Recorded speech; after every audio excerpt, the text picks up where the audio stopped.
On one of the city's usually peaceful nights, urgent news broke out that shook the calm. The identity of a notorious con artist who had managed to deceive an entire nation was revealed, causing a major stir among the people. It was found that the announcement of this fraudster came as a result of a report from an unknown source, and the information and date that about 30% of the country's population were among his victims. The financial losses from his fraudulent operations were estimated at around 100 billion won, confirming that this was not his first scam. Investigation suggests that this individual had relied on deception and fraud since childhood, and he is now on the run and being pursued by the police, although the authorities have identified him. He remains at large, and the police have not been able to confirm whether the name he uses is real or an alias. It has been confirmed that the fraudster is 35 years old, and his data had never been registered with any official entity. For further investigations revealed that his name is Han-Jun Woo. Near the location of the incident, Han-Jun Woo had heard the news about him, and he was annoyed that the police had used a clear photo of him in the announcement, which made him wonder why they had chosen that particular image. Still, despite his annoyance, he decided to accept the reality, realizing that complaining would not change what had happened. As he sank into thought, he reconsidered his reaction and came to terms with the futility of objecting.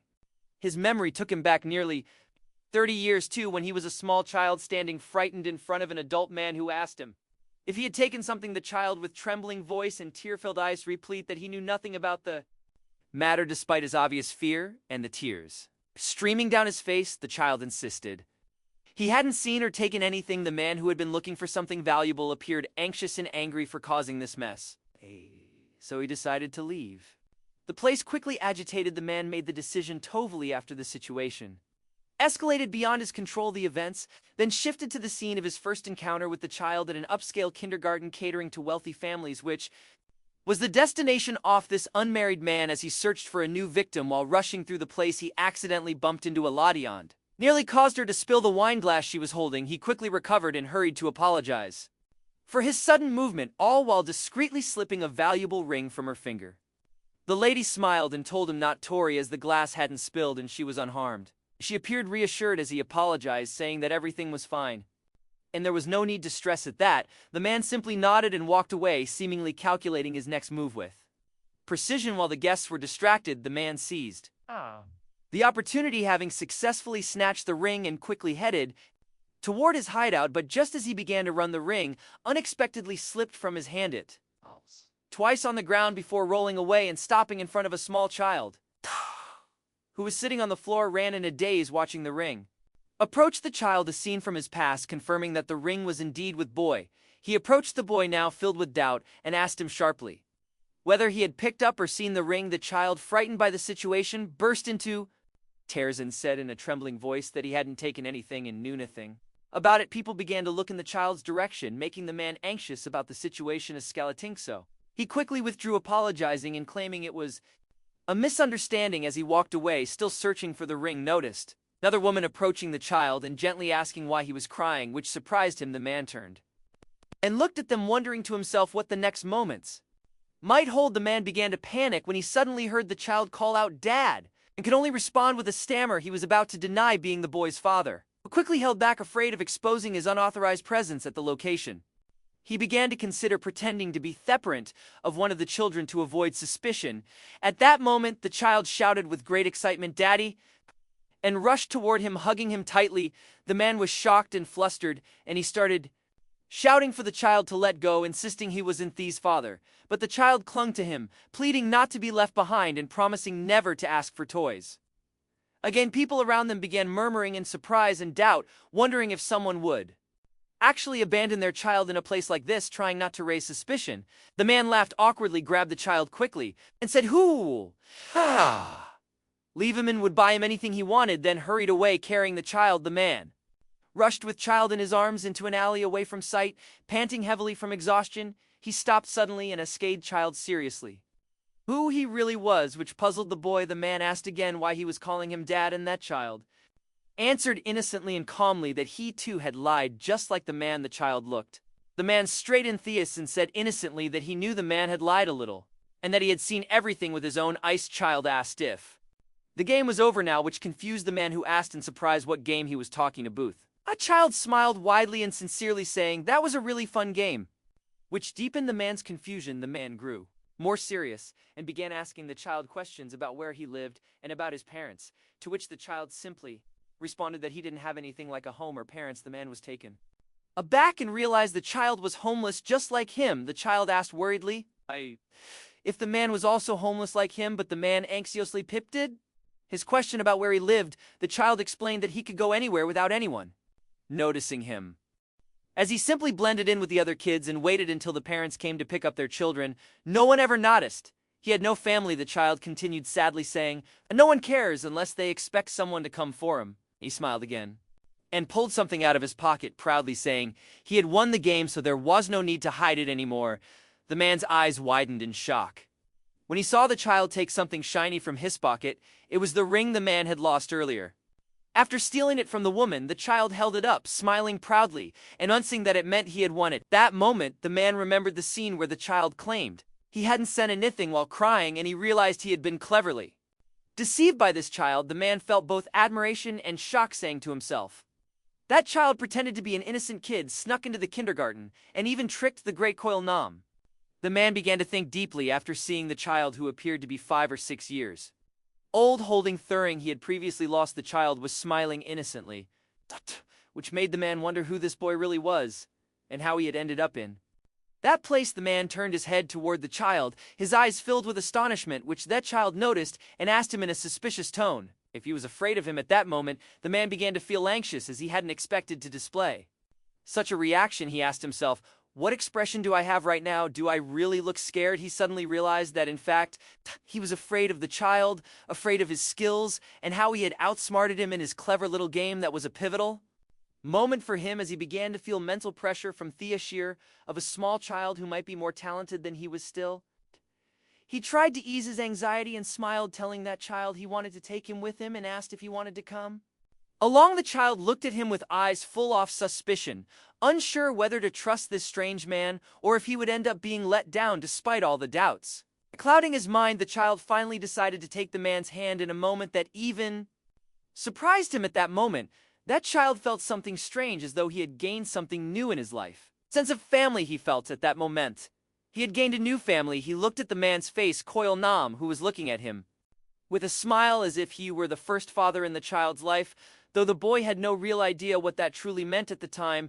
But's child felt something else, to something he didn't yet understand, when he began to sense that there might be more than one person who could be called Dad. 3 other men appeared from his past, making the situation more complicated than ever before as time went on. They were all watching a television show where a small boy, Askita, stranger for help, expressing his need for support with his mother and younger brother. That's when Mr. Koil Nam stepped in, asking the child about the people on the screen, pointing at the television. At that moment, Koil Nam told him that they weren't playing that game he liked to play, and he confirmed that it was all just a trick. At that point, one of the men had an idea and began staring at the child. While they were having dinner together, the man suggested the child try something new, asking if he wanted to play the same role as the boy on TV, which completely shocked Koil Nam, but the child was excited and said he could do it. When the child responded with enthusiasm, the man felt a mix of pride and fear toward this boy, who still held many surprises. Later on another day, the child was looking up at the sky before encountering a passerby, which brought ears to the stranger's eyes tears that reflected disappointment and internal conflict. When he looked at the child's felt deep sorrow, because the small boy was crying intensely, telling the man he needed money. As time passed, the child began to feel proud of what he had achieved in that moment, remembering how he had managed to deceive the man when he met one of the other men again. He told him that he had tricked that man easily and asked when the next time would be for doing the same thing. After the man absorbed the situation, he began to look at the child with eyes full of confusion and joy, wondering what role the boy would play next time. From that moment, the child actively participated in the cons carried out by the men he had come to consider his fathers. Every time the child took part, the operations were completely successful, which made him feel proud and triumphant about what he was doing. Over time, the child began planning the schemes himself, taking full control over every detail and situation. He felt a secret thrill whenever no one could uncover his lies or trickery. He managed to manipulate everyone around him using his intelligence And Thyno-sent mask he wore with masterful skill. In that moment, he felt as if the entire world was in his hands. Eventual Lith Boy was no longer just a member of a regular family. He became a vital member of the con artist group, feeling a sense of stability among them as if he truly belonged. Then over time, during one of their gatherings, a loud voice of anger was heard, creating a wave of tension throughout the room. The boy, now a young man, stood up furiously, shouting at his fathers and scolding them harshly for not listening to his advice about not touching the money bag. One of the men tried to explain himself, trembling with worry, saying they never expected things to escalate to such a dangerous level. Another man began desperately pleading with the young man Jun Woo, calling him clever and insisting he must find a solution to the mess they were in. Jun Woo responded with anger and despair, saying there was no solution, no way out, declaring that it was all over for good. Still, one of the men kept begging him to reconsider, asking him to find another way, but Jun Woo stood firm, saying they had to stop immediately or the end would be disastrous for them all. Everyone began pleading with him in desperation, reminding him that he was their son and asking whether he planned to escape on his own. Jun Woo felt deeply hurt and disappointed by the situation, but was suddenly surprised when someone placed a hand on his shoulder, trying to calm him, telling him not to worry so much. When Jun Woo turned around, he saw Koil Nam smiling at him, calmly reassuring him that it was time for them all to retire anyway. Jun Woo was deeply moved by the moment, especially seeing Kilnam's hands trembling inside. He thought that if he got caught this time it would truly be the end for him, and that in reality he had grown tired of the con man's life. Then he began to remember how he had started down this path without even realizing it, and how painful that realization was for him. Now he ended up in prison, and as the days passed in his cell, a powerful sense of regret grew inside him, stronger than anything he had ever felt before. Jun Woo sat alone in his cell, worn down and overwhelmed with despair.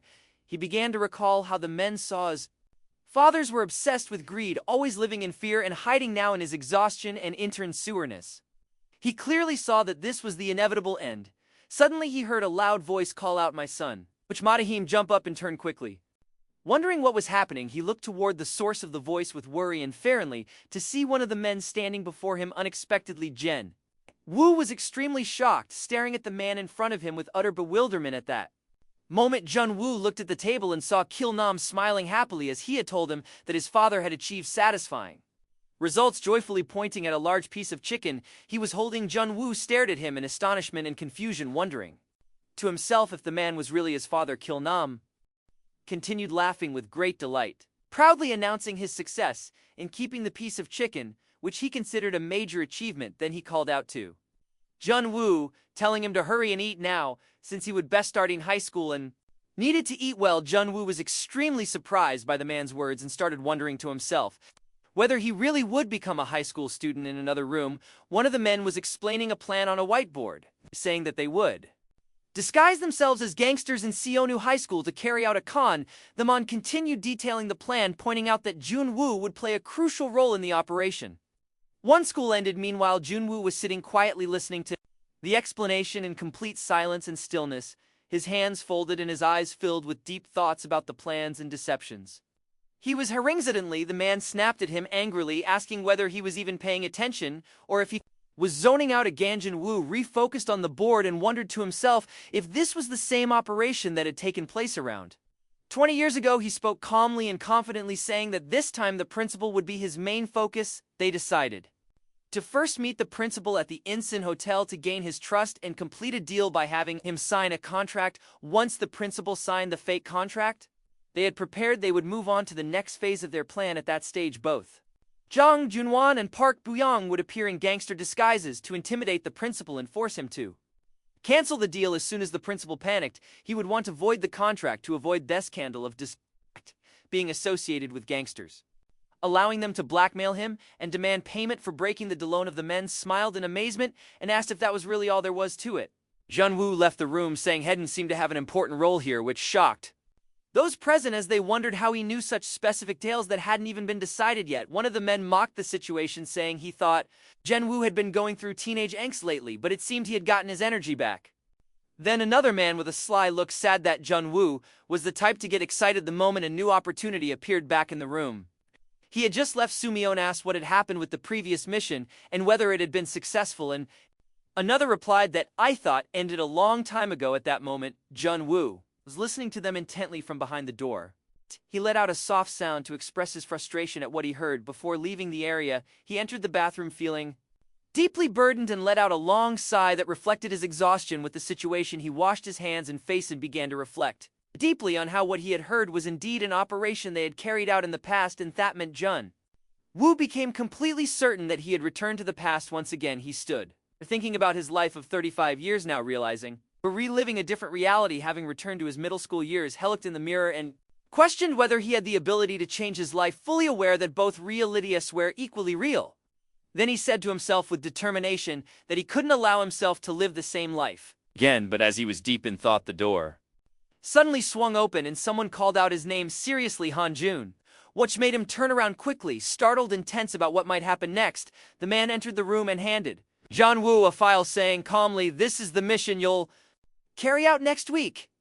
Jun-woo flipped through the page, while the man continued explaining that his role this time would be large and important, and emphasized that they now believed he was capable of executing tasks on his own.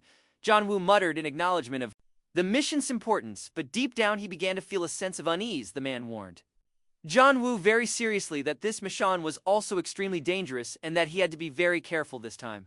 He stated firmly that none of their missions were ever free from risk, urging Jun-woo to stay alert.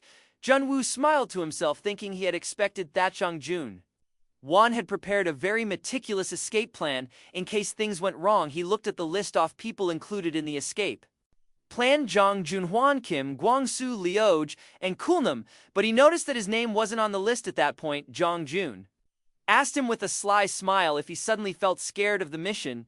Jun-woo responded in a calm and confident tone, saying he wasn't afraid and that he had been handling such tasks efficiently for a long time.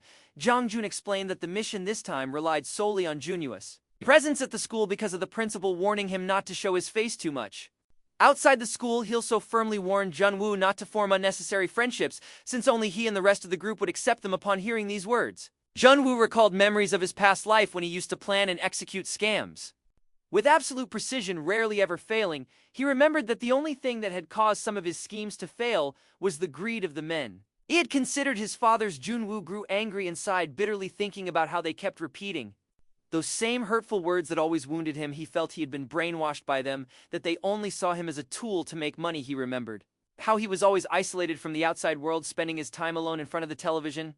In that moment, he realized why they had worked so hard to keep him away from the world. They were afraid his thoughts might change and he might try to escape still. There was one person among them who had shown him genuine care and advised him not to follow their path, but back then Jun-woo hadn't been ready to listen to Tohee's advice. Instead, he insisted on continuing the life of deception he had grown used to. He used to shout stubbornly that he loved this work and didn't want to leave it, accusing Kil-nam of hating him because he wouldn't let him do what he wanted at the time. We didn't understand the true meaning behind the words he was hearing, and he ended up distancing himself from the only person who tried to protect him in a past conversation. He remembered how Kil-nam had gently told him that there were many other paths in life besides deception. When Jun-woo asked about those other paths, the man suggested several regular jobs like being an office employee or a consultant, and then added enthusiastically, or maybe an actor. He offered him the idea of becoming an actor and smiled warmly, proudly saying that Jun-woo had always loved acting, something Jun-woo had never seriously considered before. Kil-nam turned toward Jun-woo with a gentle smile and called out to him softly. Then smiling, he suggested they go have some miatogather because Jun-woo looked a little down while they were eating.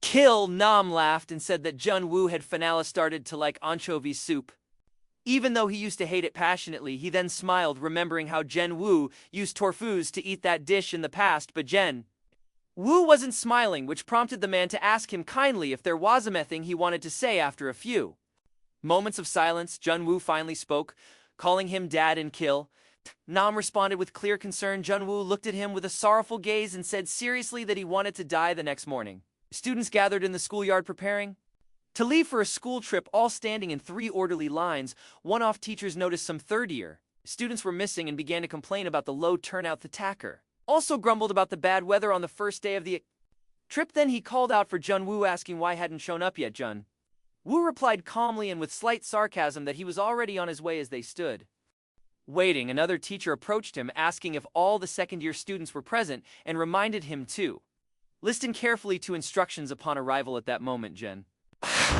Wu looked at his phone and found a text message from his father wishing him a good trip. He stared at his phone screen in silence, touched by the simple words. Soon after, the bus stopped off toward the trip destination, and the teacher urged everyone to board quickly. Due to time constraints, when they arrived, the place where they were staying was under heavy rain and thick darkness inside the building. In a separate room, one of the teachers was complaining about the noise students made every time they came. He opened a box and said with a sly smile that what was inside made all the hassle worth it. The teacher pulled out bottles of alcohol from the box, smirking as he commented on the students' curiosity to try such drinks without knowing anything about them. He spoke to himself with a malicious grin about his plan to drink with some other teachers, but suddenly the door burst open forcefully and unexpectedly. The teacher turned around shocked, wondering who had barged in.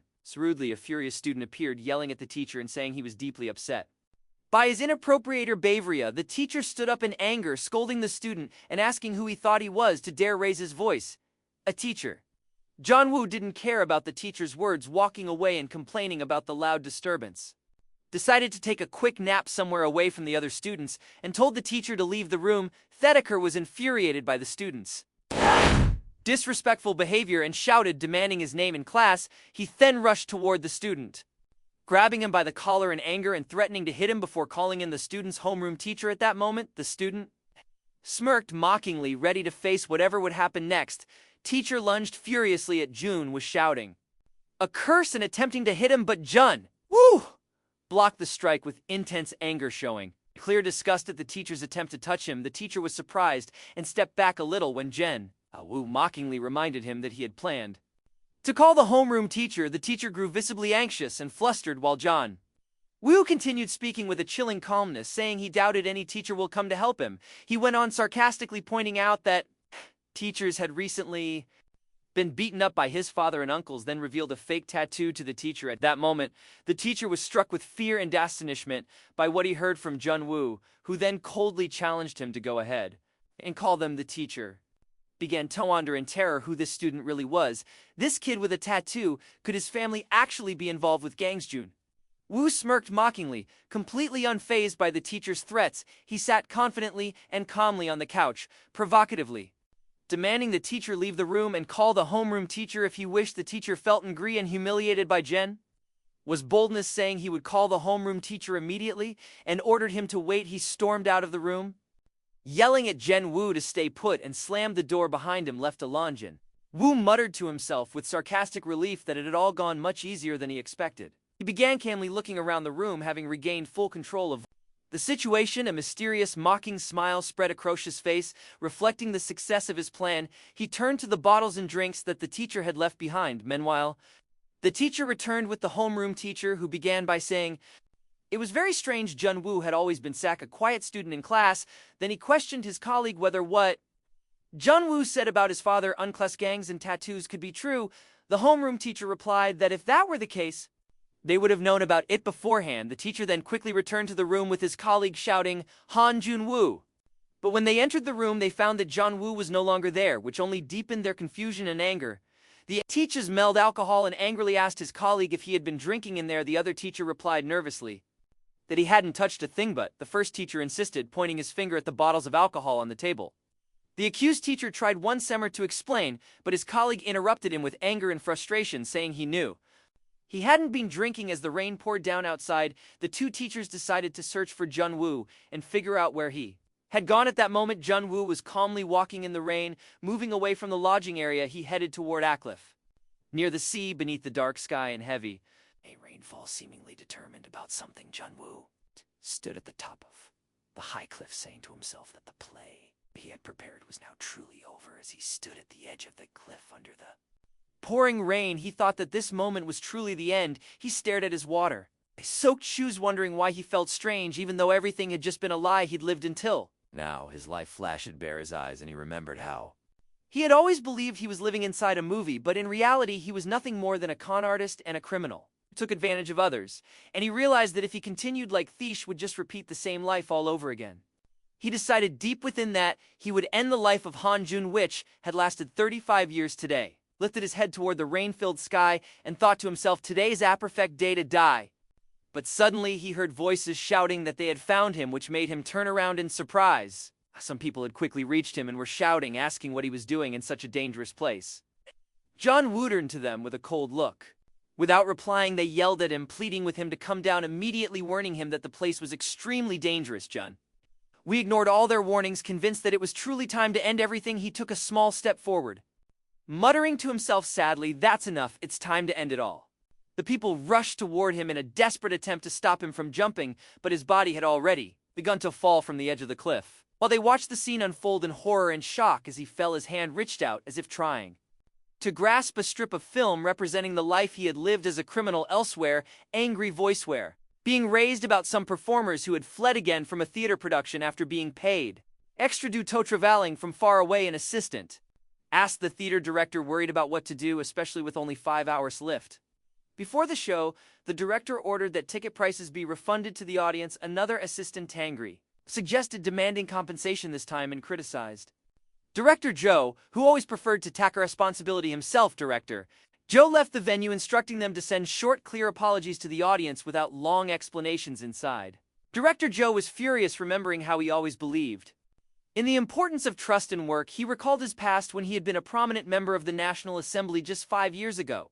He had been highly successful, but he realized too late that his success had led to his downfall as he was exploited by men around him. Even the people he trusted had betrayed and backstabbed him in the ruthless game of power struggles. Joe found himself alone and isolated after being framed for corruption by others. He then decided to completely leave the political field, which had become far too filthy in his eyes. After that, he proudly and passionately started his own project. This project was the founding of a small theater, but he later realized that running such a venue wasn't easy either. The theater achieved decent success at first.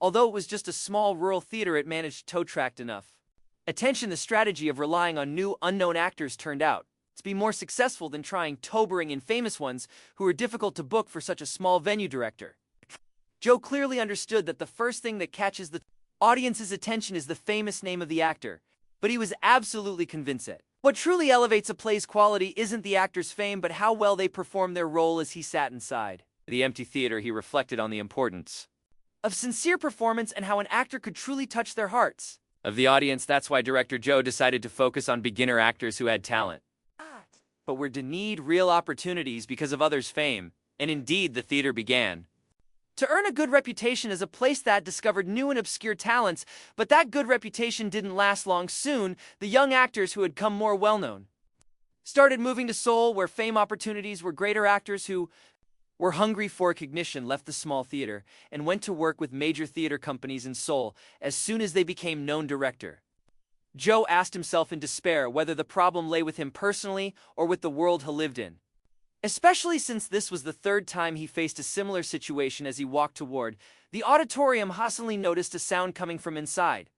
He assumed his assistant had left the theater open while talking to Hyman, decided to go inside and check the source of the sound. He cautiously peeked inside, expecting to find someone there. Indeed, just as he had expected, he saw a young man sitting quietly in the back rows of the theater.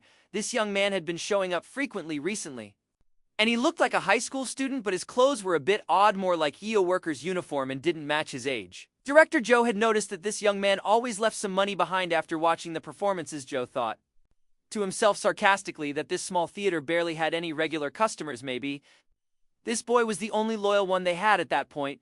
The director entered the auditorium, approached the young man and directly asked for his name, but the boy replied coldly that he didn't have a name. The director felt irritated by the dismissive response and muttered angrily to himself that even the dogs in the neighborhood had names. He asked again about his age, noting that he looked like a high schooler, and inquired why he went in school. Joan answered calmly and confidently that he was 17 years old but didn't attend school. He then politely apologized for being there without permission, explaining that he thought the director's silence meant it was okay to watch. The director was surprised by Joan's response and said hesitantly that he hadn't actually saw anything.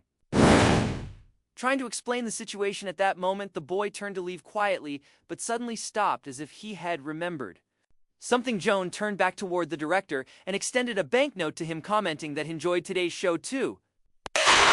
Even though he was a bit disappointed, it ended midway. The director felt insulted and angry at the boy's gesture and shouted, At him furiously that he never asked for money, the director tried to grab the boy, emotionally scolding him for his behavior, but he quickly noticed something strange on the boy's wrist and asked him with visible concern whether he was being harmed. The boy quickly reassured him, saying he was fine and he would be okay after putting on some bandages and getting some sleep when he got home. Junwoo quietly thanked Director Joe for his concern and care about his injury. Director Joe remained silent, looking at Junwoo without knowing what to say in that moment. After a brief, awkward silence, Junwoo turned and gently said he would be leaving now, but Director Joe quickly called out to him, hesitating and asking if his interest was limited. Only 2 plays, which made Junwoo look at him in surprise and curiosity. Director Joe tried to quickly explain what he meant, saying there were ALS recordings and other scripts inside, but he grew flustered and couldn't express himself clearly. Director Joe felt embarrassed, thinking he sounded like a suspicious person trying to lure a child with candy, and let out a sigh.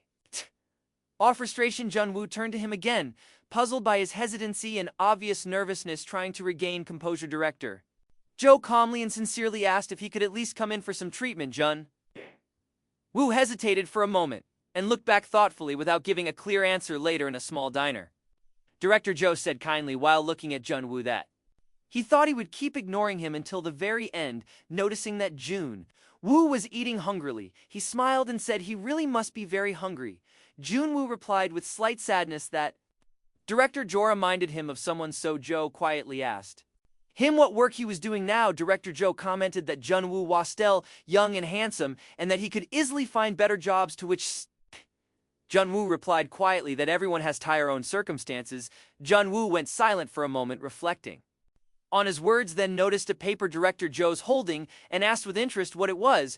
Director Joe opened the paper with a smile and replied that it was just a new script he had just received. Curiosity showed on Junwoo's face when he saw the title of the script, A Chan's Encounter, and Director Joe smiled and asked if he wanted to read it. Junwoo began reading the script with interest.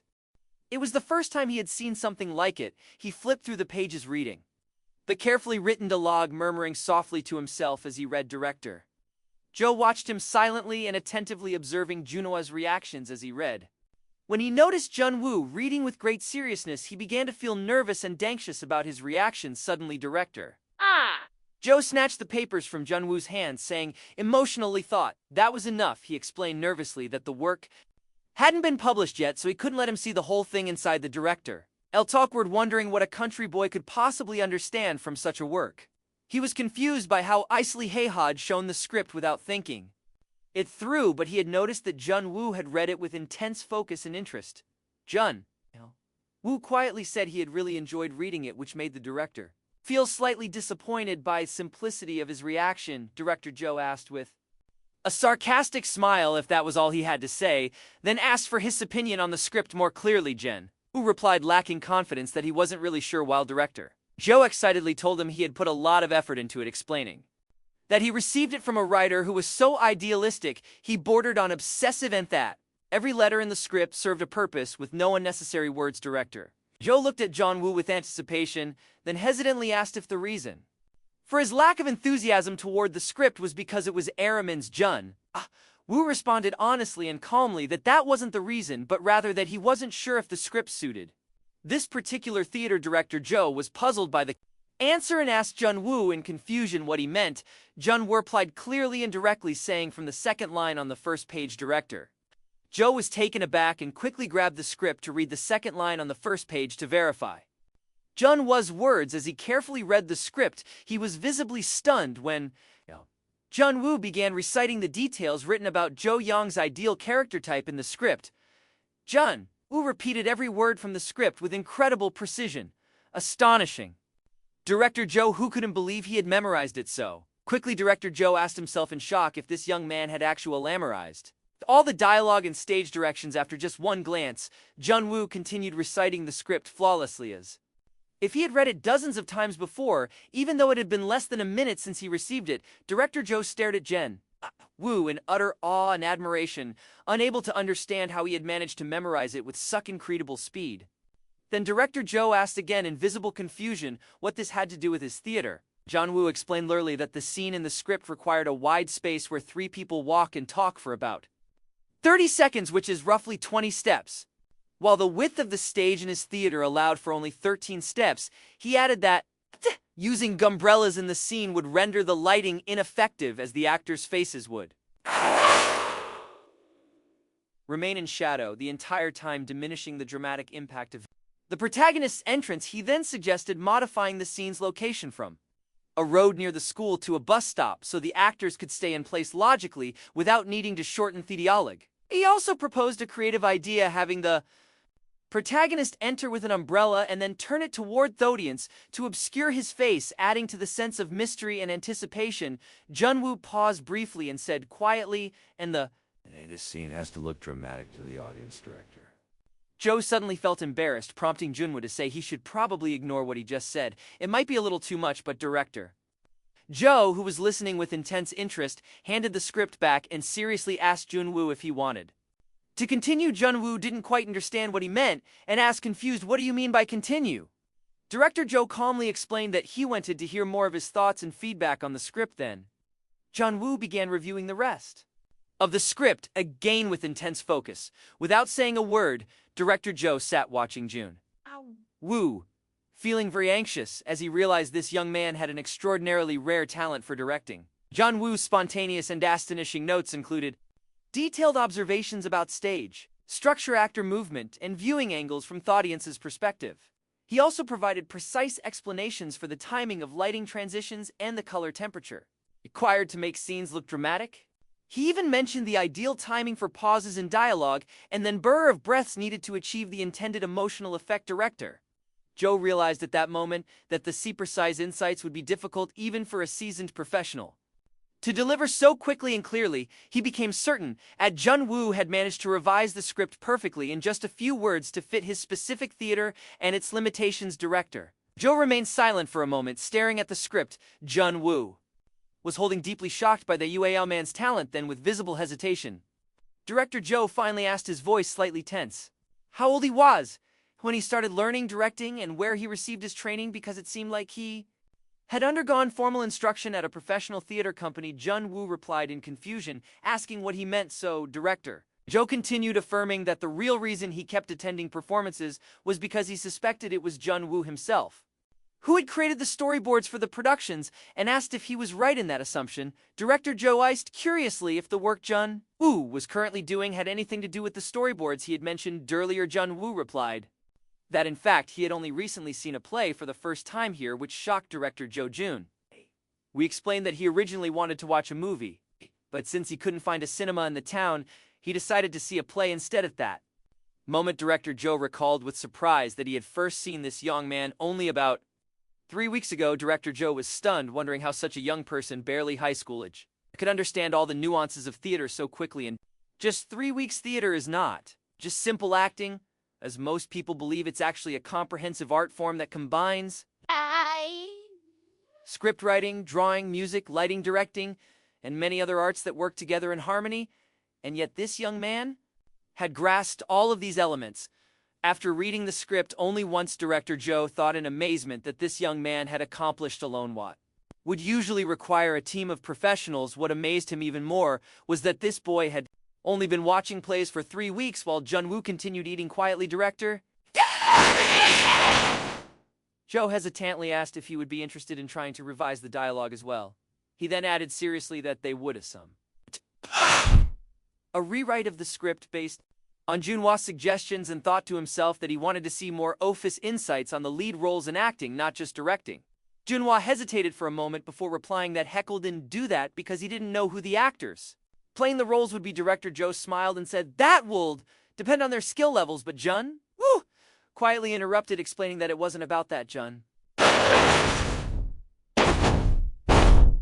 explained that he needed to see the person's life itself to observe subtle details like habits that couldn't be masked by acting and fixed muscular expressions in the face. He emphasized that he couldn't do it without knowing things. Even the pitch or tremble in a voice varied depending on how each actor pronounced words. Director Joe wondered in amazement and disbelief how someone could think in such detail. Actors aren't machines that can be calibrated so precisely, but deep down he realized he already knew this truth and that he was simply trying to de-nest something astonishing and hard to believe. Then suddenly, Junwoo advised Director Joe to look in the mirror. Later, and smile, he explained, that when Director Joe smiled, his pupils dilated slightly without him noticing, and added with a grin that it would be perfect for the role of a killer director. Joe was shocked and startled by what Jun-woo said, asking in confusion what he meant by that. Jun-woo smiled lightly and quickly said he was just joking, then stood up ready to leave. In that moment, Director Joe felt a sense of awe and admiration that he couldn't put into words, realizing that this young man didn't just have exceptional directing talent but also a deep insight into humanity. Jun-woo looked at Director Joe and simply asked if he would be leaving, to which left the director a bit flustered. Jun-woo thanked Director Joe for the meal and quietly left the place. After being left alone, Director Joe let out a low laugh and said to himself in amazement, "It feels like I'm under some kind of spell." Director Joe continued reflecting, wondering where this mysterious young man had come from, but decided to postpone the rest of his questions since he knew he'd see him again tomorrow at the construction site. The next day, one of the men mockingly asked Jun-woo about his identity and background.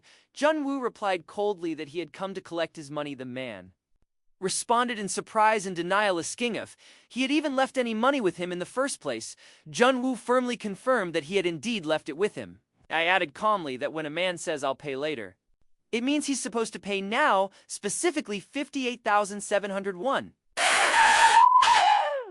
The man became furious and cursed at Jun-woo, calling him a little brat, saying he wouldn't pay him anything and claiming that "I'll pay later" actually meant he wouldn't pay at all. Jun-woo asked again very calmly if he really wouldn't. The man angrily and sarcastically replied that he certainly wouldn't, emphasizing that he didn't even have that kind of money. Jun-woo sighed deeply and realized that he wouldn't get his money this time. Either he thought he had given this man a final chance and had already let it go twice to avoid problems, but the man kept making excuses, claiming bad circumstances and saying it was normal not to pay when there were too many workers. We thought silently and sadly that these people had no idea who they were really talking to. He wondered sorrowfully if they believed he couldn't do anything simply because he was young and had no family. Jun-woo knew well that this man wasn't just stealing from him but from many other workers as well, and while he could easily stir up the other workers against him, he questioned silently where he would find another job. Suddenly everyone heard an angry voice shouting loudly, "What the hell are you all doing?" And everyone turned in shock toward the door. Director Joe appeared furious, shouting at the foreman, asking if they were underpaying workers. A few hours earlier at the theater, one of Theo's assistants had asked irritably about someone's absence, wondering why he hadn't arrived yet, while Director Joe waited anxiously for Jun-woo, who was late for his usual appearance in that same theater.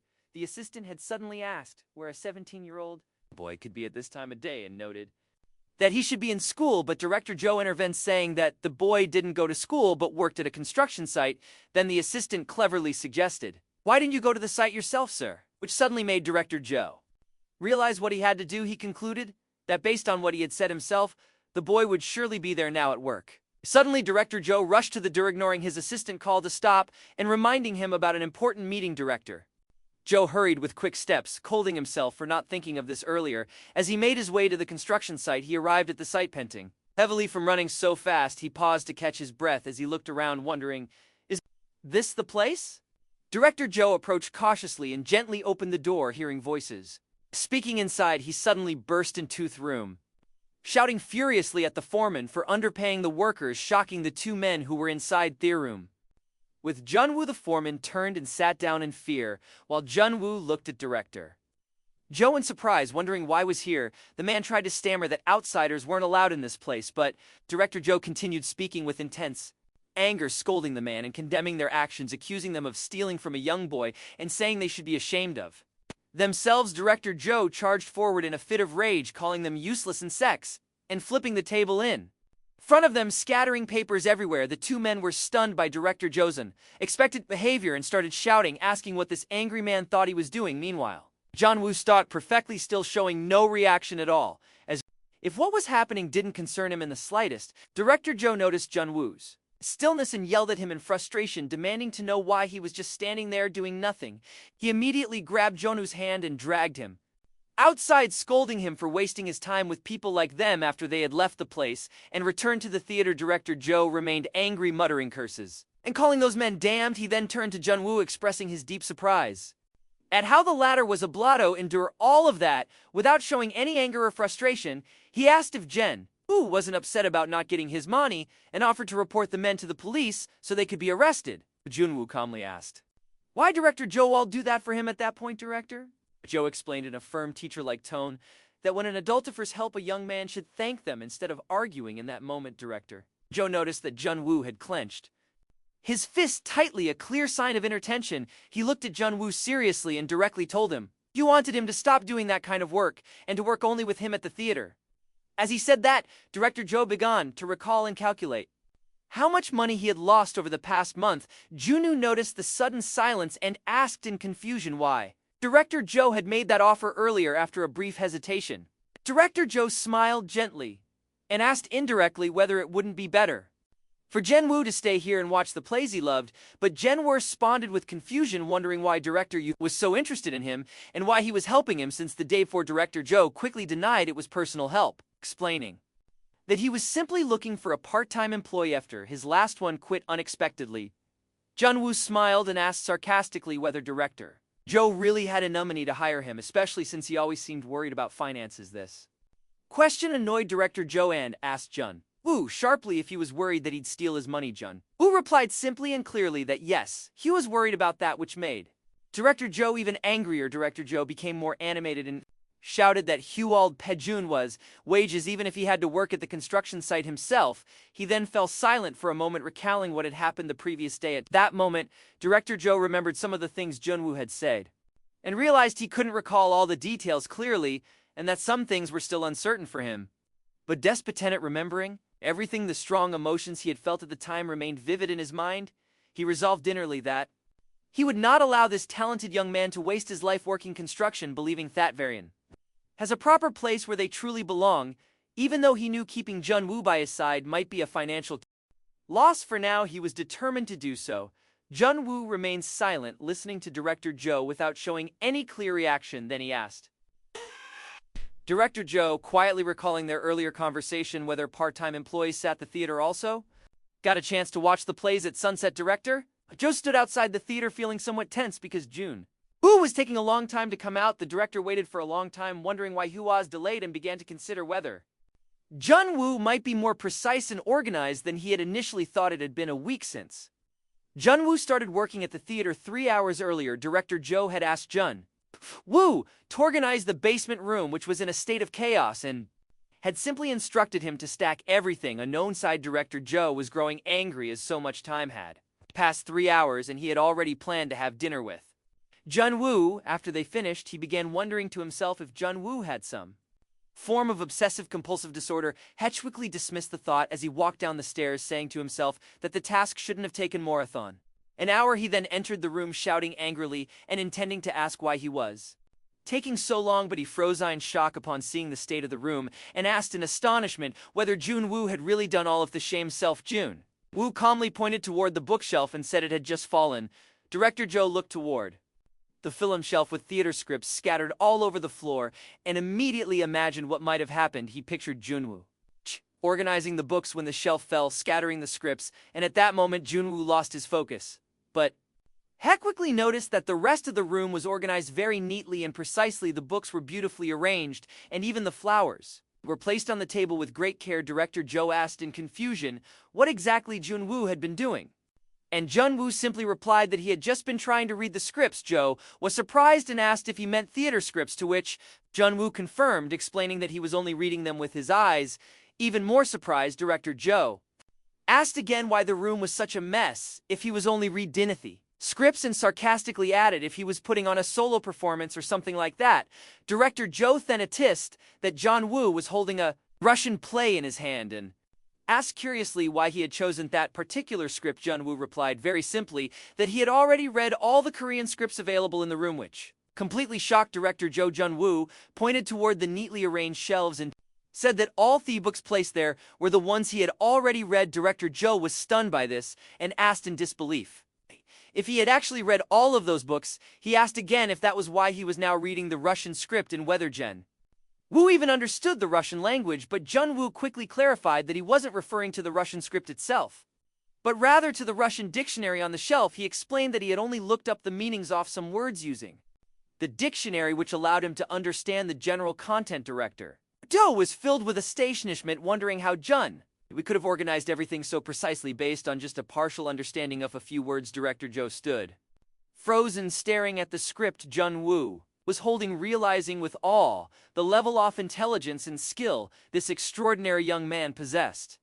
Director Joe realized after looking at the book Jun-woo was reading that it was the same play he himself had studied many times in the past. He remembered the specific scene where the main character was supposed to express their anger before speaking by throwing objects around the room, and when Director Joe looked again at the scattered props in the room, he realized it wasn't just a mess, but a deliberate and precise arrangement. The clock, the pen, the think bottle were on the floor, placed in a perfect way that reflected the character's emotions exactly as written in the script. Director Joe was astonished by this and wondered how Jun-woo had managed to convey the character Siemens so precisely, despite not even knowing the basic theatrical terminology or being able to fully read the classic script. After a moment of thought, Director Joe asked Jun-woo directly what exactly he wanted to be. Then he said, Jun-woo always remained silent, even when someone like him was around pressing him to share his real dream, whether he wanted to be a playwright or a theater director. Jun-woo calmly replied that his only dream was to live the why he was living now. Director Joe was surprised and pointed at the chaotic room, asking in frustration what all this may have meant. Then Jun-woo replied very quietly that he was simply preparing the scene before it began. Director Joe was surprised by his words and asked with curiosity the scene, then asked if Jun-woo intended to act, but Jun-woo didn't answer, which made Director Joe realize that he hadn't actually denied it. Then Director Joe smiled in amazement, saying he had always assumed Junhwa's interest was only in directing, but now it seemed he was interested in acting too. He began to wonder internally if that was the real reason for Junhwa's deep passion for theater all this time. Director Joe then advised Jun-woo, saying that from what he had seen so far, he believed Jun-woo would be better suited to directing rather than acting, but Jun-woo disagreed, explaining that the objects in the room weren't placed randomly but that each one had a specific purpose and meaning. Director Joe insisted on his view, saying a good actor could perform anywhere, but heater was something else. Jun-woo responded confidently, there is theater, as you know. Director Joe was puzzled by his words and asked with disbelief, what does theater have to do with acting? Jun-woo explained everything on stage had to be in harmony and cohesion. Whether the actors, the props, or anything else. Director Joe asked in surprise if he meant that harmony was more important than acting skill itself. Jun-woo replied that it was part of it, but what he wanted was for the stage itself to be perfect. Then Jun-woo stopped talking and went silent for a moment as he looked at Director Joe. Suddenly he decided to show him what he meant in practice, saying he had Nakois, but to demonstrate it, startling Director Joe, who asked in confusion what he was doing. In that moment, Jun-woo completely entered the character and performed the scene with precision and focus, astonishing Director Joe. Director Joe stood frozen in awe, watching Jun-woo's stunning and unexpected performance. Finally, Jun-woo was so deeply affected by what he saw that he placed his hand on his head in shock, and Director Joe realized that in front of him was a truly rare and exceptional talent, as revealed by those expressions at the moment Jun-woo began his performance. Director Joe clearly saw that his facial expression reflected someone who had nothing left to lose, who had reached the utmost limits of despair. Director Joe paid close attention and immediately realized boy wasn't speaking aimlessly or without meaning. Among the theatrical props, Jun-woo suddenly transformed into a completely different person. It was even more astonishing to Director Joe when he saw that Jun-woo's eyes had turned bruised capillaries, a physical reaction that couldn't be achieved through acting alone. Director Joe began to wonder in amazement and awe if it was really possible for someone to dive so deeply into their emotions in such a short time in the middle of the performance. Jun-woo shouted powerfully and emotionally as he slammed his hands on the table, yelling, "What's the point of all this?" Jun-woo stood trembling on top of the table, clearly showing signs of extreme tension. He then began moving slowly, still shaking from stress and exhaustion. Without realizing it, Jun-woo stepped on a clock lying on the floor, causing him to slip and lose his balance. Director Joe quickly noticed what was happening and shouted loudly to warn Jun-woo, knowing the room was filled with scattered items which made movement difficult. Jun-woo tried to steady himself and quickly grabbed the back of a chair to stop himself from falling. Then, after a moment of silence and stillness, he slowly sat down on the chair, showing clear signs of both physical and emotional exhaustion. Director Joe remained silent, deeply moved by the performance. He realized that Junhwa's actions and fall hadn't been a mistake or accident even.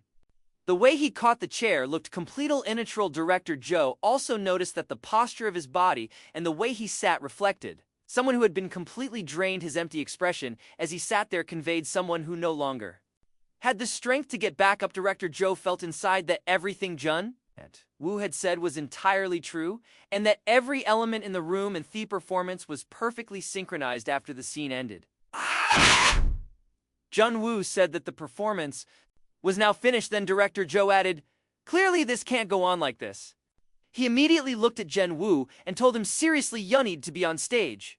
Soon Jun Woo began recalling his past and realized that it had already been 2 years since he escaped from those he once considered fathers. Finding part-time work had become incredibly difficult for him because he lacked any legal identity, and even though he could have lived comfortably if he wanted to, he had promised himself never to return to a life of fraud. The days he spent working on construction sites were somewhat appetizing to him, yet deep down he knew exactly what he longed for the most at that moment. Someone told him while he was eating that at his age, "You should be outside playing, not working in places like these," one of the workers told him. Thought a theater had recently opened in the neighboring town and suggested he go visit it.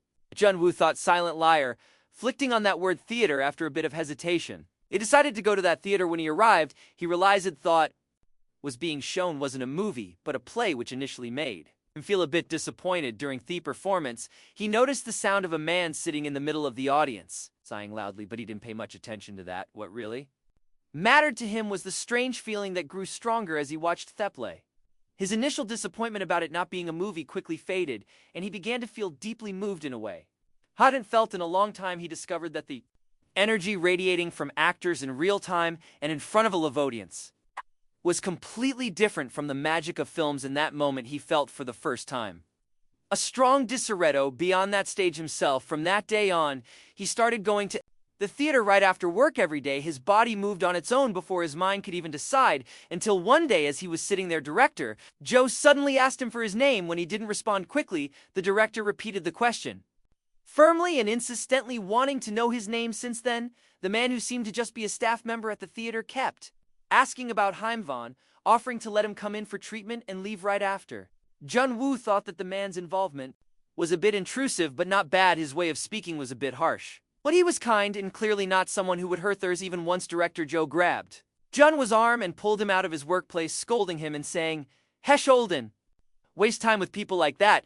Jun Woo was surprised and thought to himself in disbelief, are there still people like this in the world? Then he said to himself with sadness that this person must have lived a hard life turning to the present.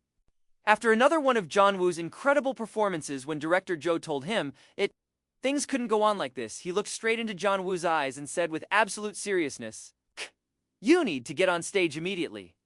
As Director Joe reflected on what had happened while Jun Woo was arranging theprops and beginning the scene, he honestly thought he didn't expect much from Jun was acting. He believed that emotions came from life experience and that no matter how talented Jun Woo was, he was still just a 17-year-old boy and had limits to what he could portray. However, Director Joe was fully aware of Jun's exceptional intelligence, but he also knew that this was very different from innate artistic quality. But in that moment, Director Joe realized that his thinking had been narrow and limited. He understood that the abilities which had impressed him in Jun Woo were merely preparatory tools for acting. Jun Woo needed a real stage, not just a rehearsal room like this. But Jun Woo himself quietly said as he prepared theprops that he didn't want to go that far. Director Joe continued trying to convince Jun Woo, passionately assuring him that his talent was incredible and that if he trusted him and followed his lead, he could achieve great success. But Jun Woo calmly replied that he liked his life as it was. As they left the room, Jun Woo asked if all the scripts were kept in the rehearsal room, which made Director Joe ask again in surprise if he really didn't want to act. He just couldn't believe someone with such talent would refuse the stage. Jun Woo simply replied that he just didn't want to become from Miss Director Joe looked at him in disbelief, realizing that this young man was fully aware of his abilities and talent. He began to think that Junhwa's attitude suggested he knew exactly that fame would be inevitable. "I've started acting still." Director Joe kept trying to convince him, saying that maybe just becoming famous wasn't enough. He couldn't give up after witnessing such talent. He then told him with deep compassion that he understood Jun Woo had gone through a lot in his life, but reminded him he was still just a young man, and asked what kind of things he must have experienced to carry such burdens, saying he himself had gone through many hardships to get where he was. Director Joe shouted with intense emotion that he would take responsibility for everything Thathapan from now on, urging him strongly to live his life the way he wanted without worry. Jun-woo laughed bitterly to himself when he heard the word responsibility, wondering how someone who barely knew him for a month could take responsibility for his life. Jun-woo sarcastically asked Director Joe if he'd kill for him to take responsibility, and was shocked when Director Joe firmly and loudly replied that he actually would then direct her. Joe shouted once more with great enthusiasm, asking for the third time if Jun-woo would act for him after that exchange. Jun-woo stood behind the stage curtain dressed in his formal performance attire, ready to step on stage for the first time.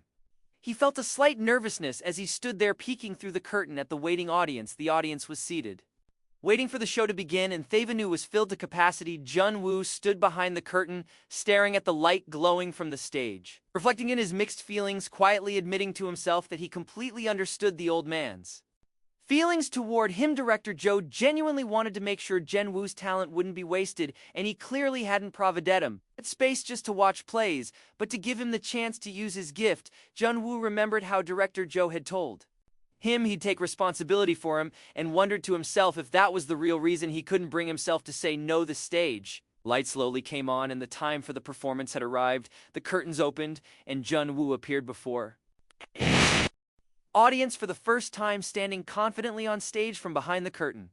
Director Joe watched the scene with intense focus and nervous anticipation. Director Joe smiled excitedly and said, "It's begun now." Next to him, someone asked if this was the boy he had mentioned before, and Director Joe proudly confirmed, "Yes, that's him, but don't be too surprised, he's really something else." The assistant responded with concern, "A sking of Jun-woo is truly ready, especially since he had replaced the lead actor, who dropped out just 5 days ago, and the script was filled with long monologues." He also questioned Junhwa's acting experience, wondering how he could master the role in only 5 days, especially for a boy who had never studied theater fundamentals. Another person corrected him, saying that Jun-woo didn't have 5 days.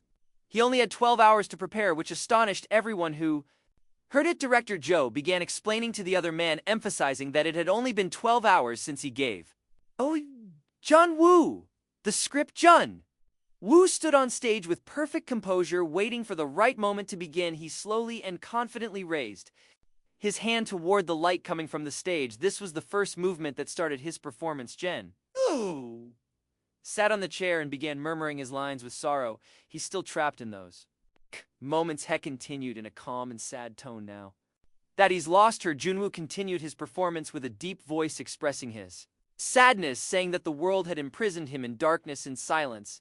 And with a voice full of emotion, he said, in the moment he saw her for the first time, it felt as if time had stopped inside. He admitted it was a feeling he had never experienced before. Jun-woo continued in a powerful emotional voice that in the moment she held his hand and smiled at him, that was the moment of their first farewell. With deep pain, Jun-woo expressed his helplessness, saying, "Hickeldant, do anything, absolutely nothing." Then he suddenly stood up and began moving away from the chair, continuing, "They live in two completely different worlds." He continued kneeling down, saying his suffering, the choices he had to make, she could never understand any of them.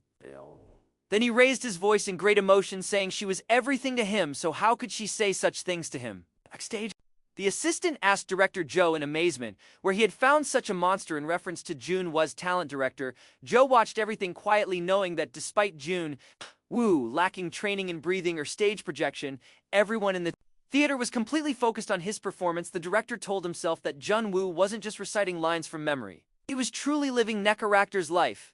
He noted that the lines Jun-woo delivered changed slightly each time, deepening as his emotions grew. Jun-woo was portraying the character so convincingly that the audience felt as if the character, if real, would speak exactly the way he did. Everyone in the theater wondered in amazement, is he really acting?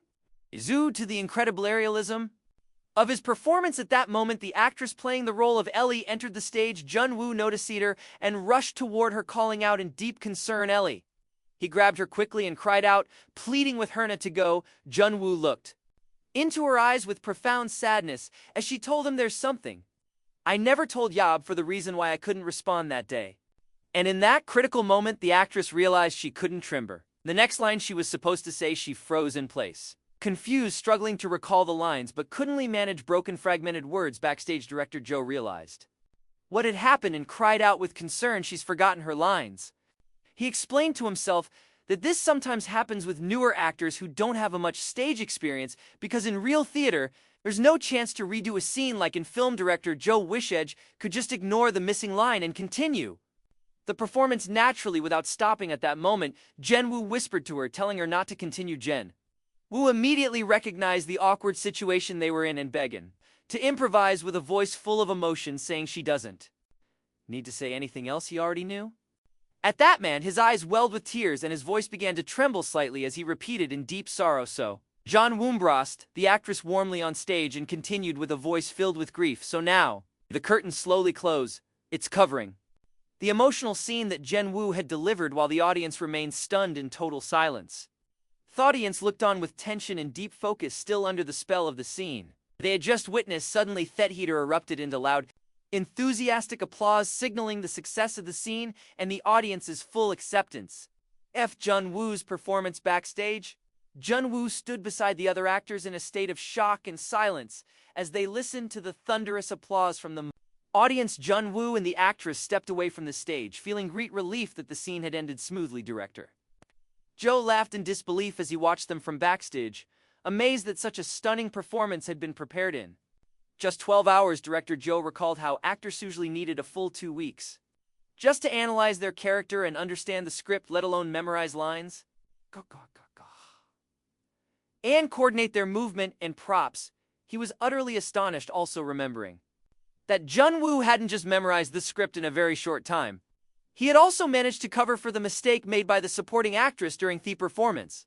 This moment served as further confirmation of the extraordinary talent this young man possessed. Meanwhile, the crew backstage were discussing with visible amazement the audience's extremely enthusiastic reaction after the end of the first act.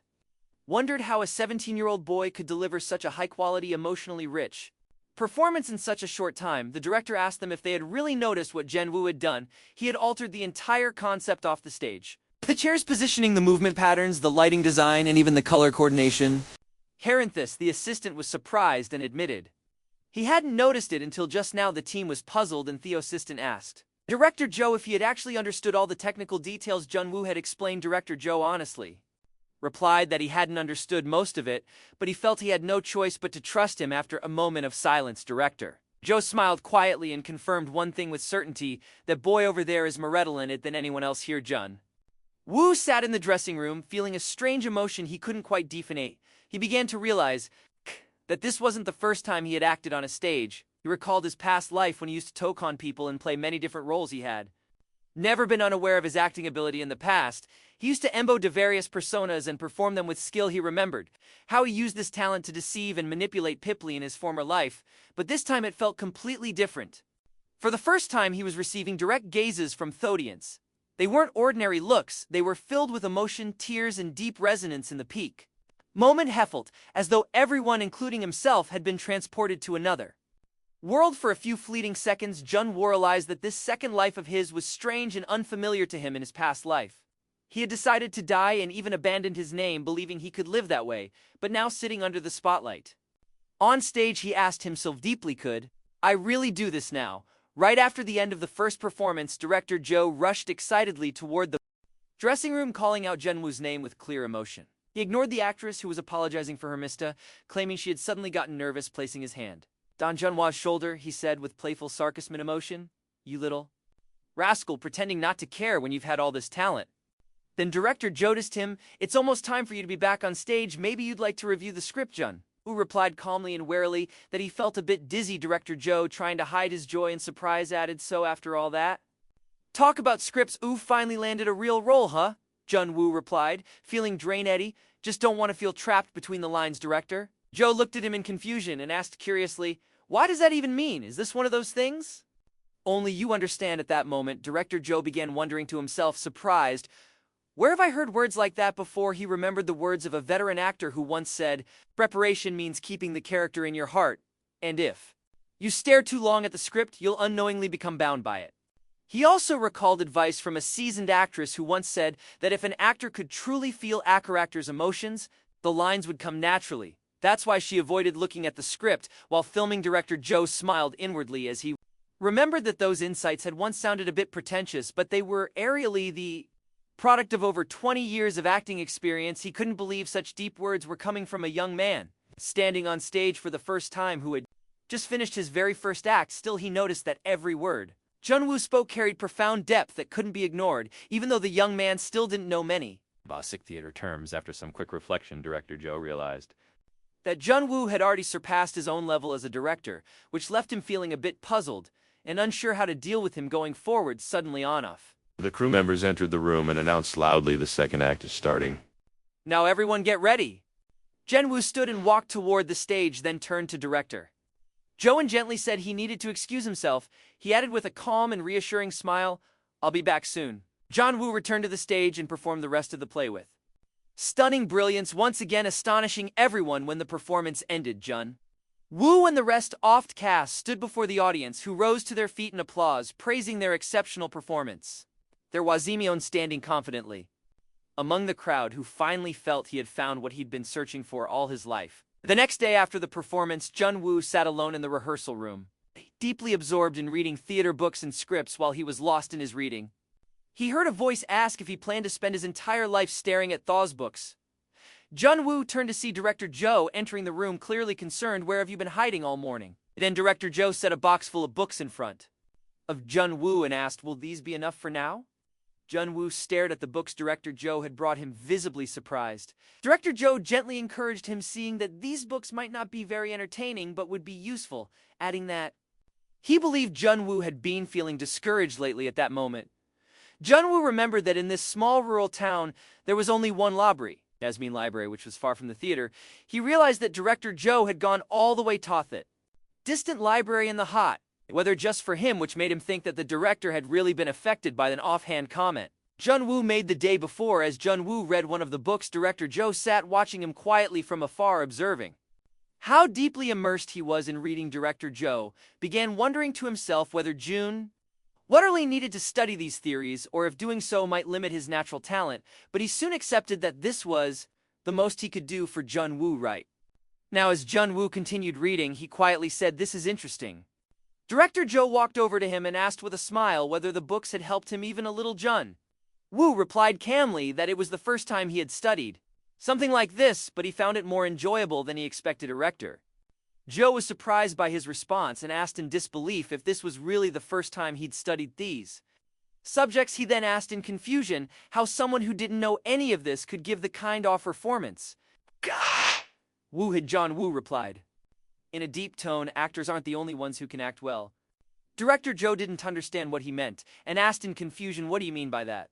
He then warned Junwoo to be more careful, saying that people like him can be easy targets in the outside world. Director Joe asked again what he meant, and Junwoo explained that the director was the type who threw himself into things without thinking. The director got a little emotional and asked when he had ever done something like that. Junwoo looked at him seriously and said bluntly, "You're doing it now?" He continued calmly, telling Director Joe that he was helping him without knowing anything about him. The room went silent for a moment as Junwoo stared at Director Joe seriously. Then Junwoo suddenly set the book aside and asked, "Do you want me to become famous?" Director Joe clearly replied, "Not necessarily." He then added sincerely, "I just want you to live doing what you truly want to do." He continued with a faint sadness, saying it had taken him a very long time to realize that for himself. Junwoo looked at him attentively, listening to his words, while Director Joe went on hesitantly, saying that Junwoo might think he was trying to use him, but Director Joe assured him that even if Junwoo had messed up on stage, he still would have gone to the library to get him those books anyway. Junwoo smiled softly and assured him that he had never thought that way, and if he had, he would have drained this theater dry a long time ago. Junwoo sincerely thanked Director Joe for the books and told him he truly needed them. Director Joe asked in surprise if he really meant that, and Junwoo replied with a calm smile, "I really do." Inside, Junwoo promised it himself that one day he would repay Director Joe for this kindness, and at that moment during the sunset, Director Joe heard someone calling his name. "Hey, Director Joe Manzik." Director Joe turned around, surprised by the voice. Feeling a bit tense and wondering who it was, the person approached and asked calmly if he was the one running the theater, which left Director Joe visibly stunned and anxious. Director Joe stood in front of the theater, puzzled and amazed, wondering why this particular person would show up in such a small place. The man greeted Director Joe asked if he was the one managing the theater, and Joe again questioned silently with clear confusion and anxiety, why would someone of his stature come here? This man was from the famous NK company, one of the largest entertainment firms representing chorus stop actors, and this particular man was the one responsible for casting actors in major, successful drama production stuff. He wasn't an actor himself. His name was well known to the public due to the success of the projects he had cast. Man introduced himself clearly to director Joe, saying, "My name is Choi Jam, a director at NK Company." Director Joe, visibly nervous, asked what someone like him wanted from a place like this. Min simply replied, "I enjoyed last night's performance." He continued saying he meant the new boy, referring to Jun-woo, who had performed in the recent Playwan. Min asked if Jun-woo belonged to the theater. Director Joe confirmed that while he wasn't an official member, he was indeed working there. Cho Min directly and clearly made a proposal to director Joe, apologizing for coming without a prior appointment.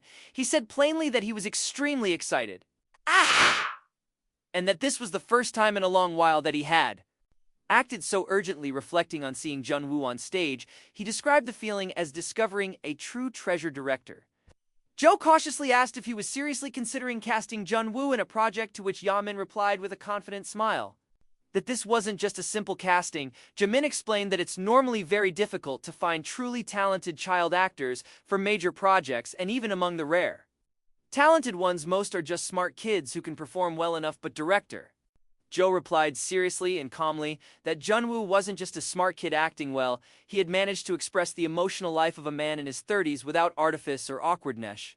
Added that in truth, Jun-woo had already surpassed that level. Was surprised and expressed his amazing, and he never imagined that someone with such talent would be hiding in a place like this. Director Joe inwardly affirmed that Junhwa's ability was anything but ordinary. It was truly exceptional. Jaime then asked if they had any clear plans for Jun-woo's future. He was surprised when director Joe smiled and replied that while he respected the professional standards of NK Company, he wanted to know if they were prepared to offer Jun-woo basic training, major opportunities both domestically and abroad, and even the chance to study overseas. Director Joe added that he also wanted Jun-woo to have the opportunity to attend major artistic events. If that's what Jun-woo truly wanted, Jaime was slightly taken aback and asked somewhat nervously whether director Joe was seriously requesting all that for a young beginner with no experience. Director Joe smiled confidently and told him that if he had truly seen Jun-woo perform, he would understand the reason behind these requests and why he was so eager to have Jun-woo join them. After a moment of thought and hesitation, Jaime finally replied that he would try to fulfill Thee's request as much as possible, especially since the decisions weren't his alone to make. But director Joe thought to himself while looking at Jaime that it was clear he hadn't yet grasped the full extent of Jun-woo's talent, that what he saw was barely half of it. Min handed director Joe his business card and stated clearly hot. Their goal was simply to provide an environment where this child could grow at the end. If the meeting, Jamin told director Joe he hoped he would choose a path that would be beneficial and efficient for Jun-woo, especially since he clearly cared about him a lot. He then left the theater, telling director Joe to think carefully about it and to call him later. Jun-woo lay on the floor of the rehearsal room feeling exhausted and deeply reflective about what he could do for director Joe. He began to wonder, confused, saying to himself that he didn't have any money at the moment. Button realized that director Joe wasn't the kind of person who cared about money in the first place. As he lay there thinking, he suddenly heard the door open. Director Joe watched him from the doorway for a moment and muttered to himself out of boredom, "I really am bored." He tried to get Junhwa's attention by entering and cuffing deliberately director Joe came in and kindly said that he just wanted to check on him and see if he had any questions. Especially since he had a great teacher right beside him, he quickly noticed that Jun-woo did have some questions. Jun-woo pointed to a book he was reading and said that some of the translated dictionary definitions didn't quite match the examples used. Director Joe agilely sat down next to him, confidently saying that although he only had 5 years of experience, he had studied the equivalent of 10. He looked at the text and excitedly said, "Has the moment finally come when I can help?" When Jun-woo pointed to the section he was struggling with, director Joe began staring at the text, puzzled, wondering what language the original was written in, and realized he had only ever read translated scripts. He stuttered a bit and suddenly stood up, pretending to have a stomachache, quickly leaving the room and telling Jun-woo awkwardly that his stomach hurt, and to keep reading. He closed the door behind him and stood outside, breathing heavily from stress, wondering in amazement Just how far is Jinwoo going to keep surprising me at that moment? Director Joe felt like he had finally gotten the image he always dreamed of, but was surprised at how quickly Jinwoo was evolving far beyond his expectations. He realized it was becoming genuinely difficult for him to control or guide such a gifted young man standing outside. Director Joe told himself with deep sadness that he had been through many failures in life. But this was the first time he had felt this incompetent. He began to wonder with growing confusion, to what extent can I really guide him with my limited abilities? After a moment, Director Joe returned to the room and found June, handing him the book, saying humbly and respectfully that he didn't understand this part and wanted to be taught. Director Joe sighed in relief and joy because, at least he knew this part well. Then he smiled and confidently said, "Luckily I do know this part." Director Joe began excitedly explaining to Junwoo BR's fourth wall theory, explaining that refers to an invisible wall separating the audience from the stage. He continued saying that BRE's actors would sometimes break the fourth wall and speak directly to the audience. He added that theater isn't just a form of entertainment, it's also tied to social messages. Junwoo nodded, confirming that he understood, then pointed to Anather's section and said he wanted to understand that one to Director Joe stood in front of him with a calm smile, once again realizing how incredibly intelligent Jun Woo was. He left the room and sat alone in his office, diving into books, himself aware of the great responsibility he now bore to help Jun Woo as much as he possibly could. Director Joe held a book in Understanding Theater, feeling nostalgic and amazed that he was reading it again at this age. As he sat in his sofa enthusiastically taking notes, he wondered if he had ever felt this kind of passion for learning since he first entered the world of theater, but that passion hadn't lasted long for him. Director Joe began to feel overwhelmed. As he noticed how quickly Jun Woo was developing, he realized that Jun Woo's natural talent combined with his passion and eagerness to learn gave him a pace of progress that was beyond imagination. At some point, Director Joe realized that Jun Woo had already moved past the stage of studying theoretical books and had surpassed professional level performance. Noticed that Jun We would wait until all the staff had left, then start preparing the empty stage, repeating his lines flawlessly without error. During that time, we focused on the smallest details, from the character's expressions and habits to movement patterns, and even the lighting angles that shifted depending on the nature of the scene. Making Director He'll feel like he was witnessing true art. He also observed that Jan Woo performed by retaining only the emotional core of the characters and rewriting the rest of the dialogue himself. In truth, Director Joe Realisaw thought what Janae Woo was doing wasn't just ordinary rehearsal, was genuinely enjoying himself as he filled the stage alone. While Director Joe watched Jun Woo perform on stage, he remembered the business card he had received from the Ink Company manager and thought that might be a better path for Jun Woo. He made a phone call to NK's director and told him he wanted to put everything aside and speak face to face. Later, Director Joe sat with Jun Woo in a small restaurant. While Jun Woo eagerly enjoyed his meal at that moment, Director Joe began to feel intense hesitation and anxiety, wondering what he should do next.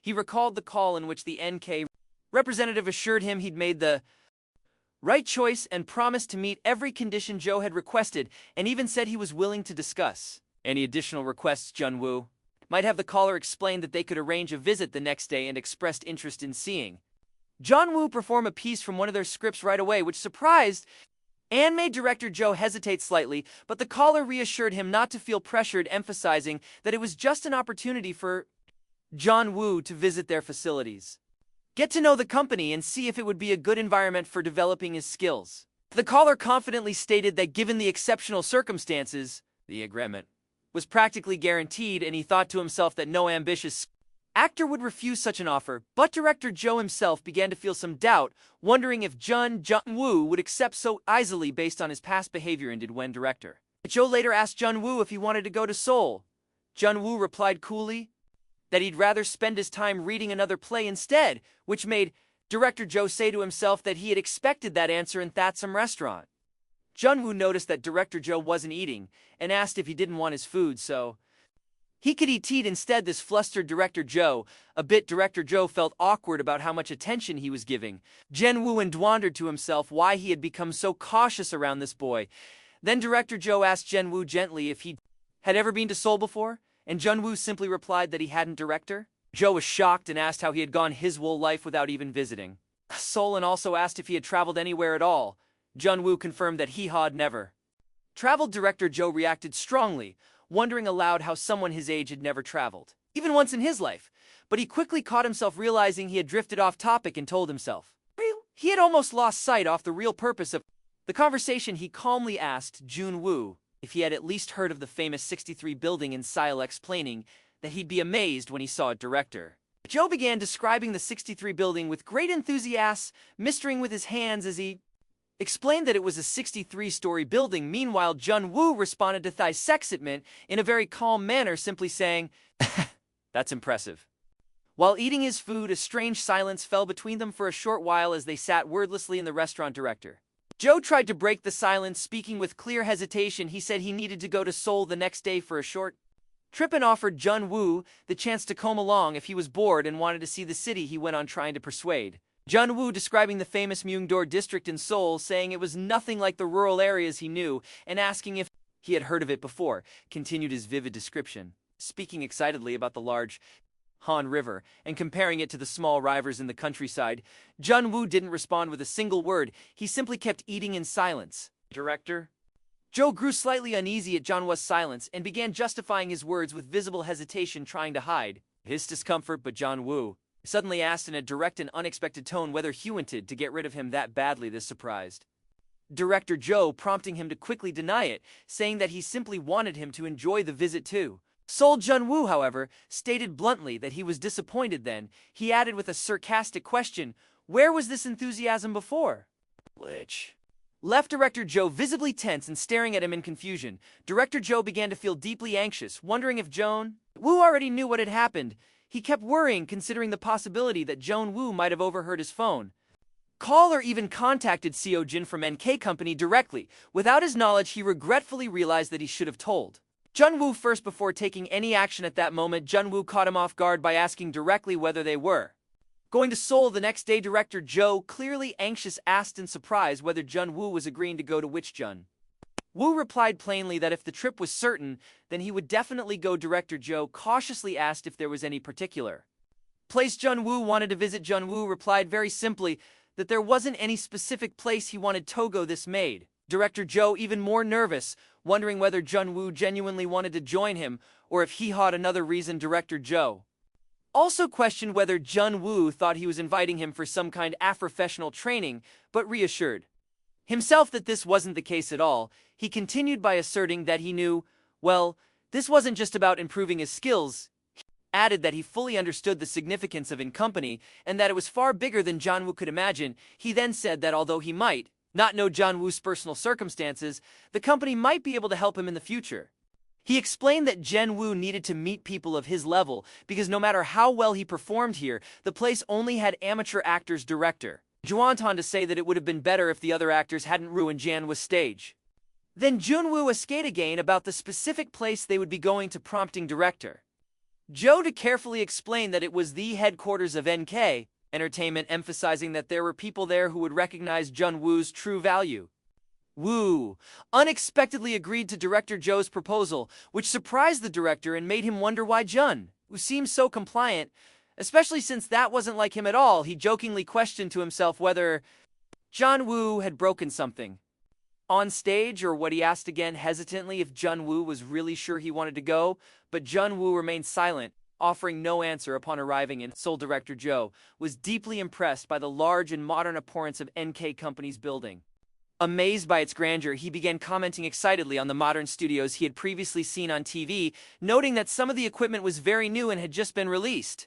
This year, Jun Woo stood silent for a moment, watching Director Joe marvel at what he saw. While the director continued expressing his admiration and awe, an employee from the company gently told Director Joe that he was acting like Semayon from the countryside, which annoyed him and made him defend himself, saying that he hadn't behaved exaggeratedly. Finally, the employee informed them that they had arrived at the designated place and asked Director Joe to wait outside for a moment. Director Joe took a deep breath, trying to calm himself, then said enthusiastically that they were going in now, while Jun Woo quietly watched him from behind. Director Joe approached Theodore and cautiously grabbed the handle, clearly hesitant and feeling a bit nervous at that moment.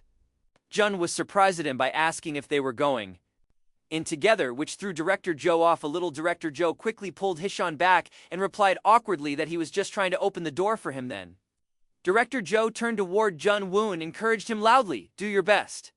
To which Jun Woo calmly replied, "I will." As he entered the room, Jun Woo was greeted with polite and clear words welcoming him. Cho, Yahoo was seated inside, continued speaking with a smile, "We've been waiting for you."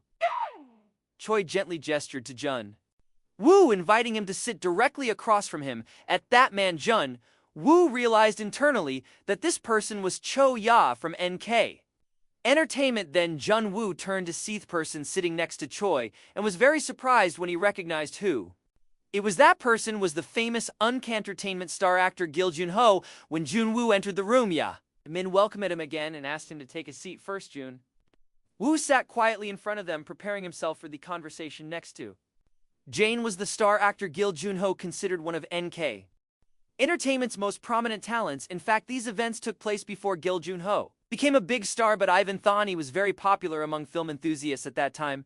Gil Junho was active as a supporting actor who stood out, but he wasn't the type who usually appeared in places like this. Jun Woo immediately understood that Gil Junho's presence here wasn't a coincidence. He had been brought in intentionally. Gil Junho observed Jun Woo for a moment as Jaime directly asked for his name. Jun Woo calmly replied that he didn't have a name yet and that he was about to choose one. Ja was slightly surprised by the answer and wondered to himself if Jun Woo was thinking of choosing a stage name. He confidently noted that Jun Woo didn't seem nervous at all, which made him wonder if Jun Woo even knew who he really was. But after a moment of thought, he figured maybe Jun Woo hadn't heard of him since he lived in Saka, a remote place. Jamin began the conversation seriously, saying they could get to know each other gradually, and told Jun Woo that he had seen his performance before and had been very impressed. He then asked how long he had been doing theater, and Jun Woo simply replied that the performance had been 2 weeks ago. Jamin was surprised by their reply and confirmed that he had indeed seen the performance, but he meant when Jun Woo had started acting in general. But Chen Woo calmly confirmed that it had truly been his first performance, which left Jaime wondering in shock if he had heard correctly. Jaime's astonishment grew as he questioned whether Jun Woo was really saying he had only started acting 2 weeks ago. At that moment, Ja pulled out a new script titled The Miracle Switch, saying they were planning a new film at their company. Jun Woo held the script in his hands and softly repeated the title, The Miracle Switch. Harry remembered having seen the story in his previous life. It was about a body swap between a high school student and a 40-year-old teacher. Before discussing the details, Jaman asked Jin Woo to show them a short sample of his acting. Jin Woo hesitated for a moment as he looked at the script in his hands. Meanwhile, Director Joe was trying to listen from outside the room, but he couldn't hear anything. Jaman asked Jun Woo to begin reading from page 34 of the script. Gil Janho was surprised by Jun Woo's demeanor, as it was completely different from what he was used to seeing in new actors. He recalled that most of the ambitious actors he had met recently would show him excessive respect and practically beg him to watch their acting, but unlike them, Jun Woo seemed incredibly calm and not particularly interested or eager about the situation. Jaime thought to himself that the previous version of himself would never have allowed someone like this to stay in the room. He would have kicked him out immediately and made sure he never entered the industry again. Yet despite he kept watching Jun Woo with intense curiosity, wondering to himself just how good is this boy really. Jun Woo began reading the script quietly as the first scene opened in the school hallway, crowded with students, laughing and chatting, some riding skateboards, others reading books. Taekwon, the character played by Jun Woo, stood in the middle of the hallway, looking around in confusion, trying to understand what was happening to him, while the camera followed the puzzled expressions on his face. Was visibly confused and anxious, wondering to himself, why is he here, and does his voice sound like this in the room? Ya smiled gently and told Jun Woo it wasn't that complicated, and asked him if he wanted to give it a try. Jun Woo remained silent for a long moment, staring at the script in his hands. Had sat down quietly on the chair, continuing to look at the script as if trying to make a critical decision. A complete silence settled over the empty room for a few seconds, while sunlight trickled through the window. Suddenly, Jun Woo placed the script on the table and said firmly that he couldn't do this here. Jaime was puzzled and asked if there was a problem or if something was wrong. Jun Woo replied clearly that he couldn't express the dialogue properly in this environment. Jaime grew slightly annoyed and asked again if he meant that the room itself was preventing him from performing well. He then assured Jun Woo that actors typically rehearse in quiet places like this, and that it was just about immersing oneself in the character. But Jun Woo interrupted him to explain that it wasn't about immersion in the character, it was about the dialogue itself. Jun We calmly began to explain that there were many missing sounds in the script, such as the sound of skateboards, the laughter and conversations among the students, and the sound of wind coming through the windows. He then explained further, pointing at the script on the table, saying "Thathies." Sounds interwoven with the dialogue weren't present here, and that made the performance feel incomplete. Unrealistic Ja was puzzled by his words and wondered internally why background sounds would matter so much during dialogue. Meanwhile, Gil Junho, who had been silently and calmly listening to the conversation, showed clear interest as he focused intently on what Junwoo was saying. Suddenly, Junho stood up quickly, calling out to Junwoo, which surprised Ja. Junho grabbed the script off the table with clear interest, flipping through it, prompting Ja Toast with concern. "What's going on?" Yunho focused more deeply on the script, his eyes revealing surprise and intense concentration. Yo watched Junho's unusual behavior and wondered silently, "I've never seen him like this before." Then he suddenly recalled the words director Joe had said earlier about the importance of providing foundational training and major professional opportunities, including international press, and strong support for this gifted young man. As long as it's truly what Junwoo wanted, Ja turned toward Junwoo, trying to calm him and reason with him, saying that even if he felt this environment wasn't ideal, couldn't he just try performing the scene anyway? Junwoo was surprised by Ja Main's words and whispered to himself, wondering, is this an audition?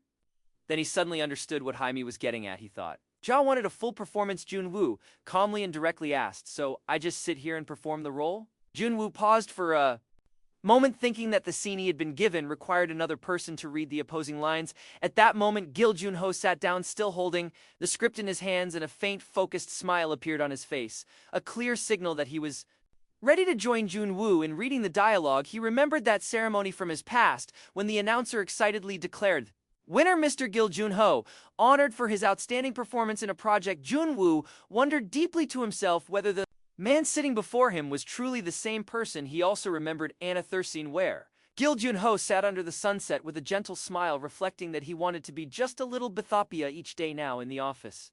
Junwoo sat in contemplation and quietly told himself that this might actually be enjoyable. Then Junwoo looked toward Jamin and calmly asked if he had another copy of the script. Min was surprised by the request and asked in confusion why he needed a second copy. Junwoo responded calmly and confidently, echoing that the scene would be better performed in collaboration with someone else rather than alone, and with calm assurance. Junwoo added that the collaboration should be with Mr. Gil Junho. Ya was stunned and surprised. Bajon was bold and unexpected suggestion. He then thought to himself, puzzled, that maybe Joan was youth was what gave him such boldness and confidence. Ya tried to gently explain the difficulty of the request, but Gil Junho interrupted with a warm smile, saying that he agreed to Junhwa's proposal and genuinely wanted to perform with him. Ya was taken back by Gil's response and cried out in disbelief. He looked at Gil Junho, wondering anxiously if he truly intended to act with this boy here. And now then he asked himself in confusion what exactly Gil Junho had seen in this young man to get so excited about working with him. Meanwhile, Junwoo sat quietly and calmly waiting to see what would happen next. Suddenly, Gil Junho began acting professionally. He looked furious and tense, shouting with passion, "What the hell is going on here?" He looked at Junwoo and shouted at him again with intense energy, and demanding that he stop just standing there doing nothing. Jaime watched the scene with great admiration, thinking to himself that Gil had not disappointed. His voice alone perfectly conveyed the emotions of a 40-year-old man trapped in a younger body. Gil continued performing the role with depth and emotion, and Jaime could clearly feel the weight off the feelings he was conveying. Then it was Junwoo's turn to act, and he began speaking with clear passion and angers, shouting that he too was deeply frustrated by everything that was happening. Gil responded with sorrow and confusion, openly expressing his own disappointment in the situation, telling Junwoo that at least he had gotten younger while lamenting his own predicament. Gil began complaining about the clothes he was wearing, sarcastically criticizing Junwoo's odd sense of fashion, which made Junwoo angrily shout that this wasn't the time to discuss all. Then Gil fell silent for a moment, only to hear Junwoo ask seriously if he truly understood the danger of what they were going through at that moment. Gil realized something strange was happening, and he noticed a faint tonal shift in Junwoo's voice that perfectly matched that of a middle school student. He was stunned, wondering if Junwoo had grasped the character so quickly after hearing just 2 lines of dialogue. Gil continued his role with intense emotion, angrily asking why Junwoo was blaming him, saying it wasn't his fault.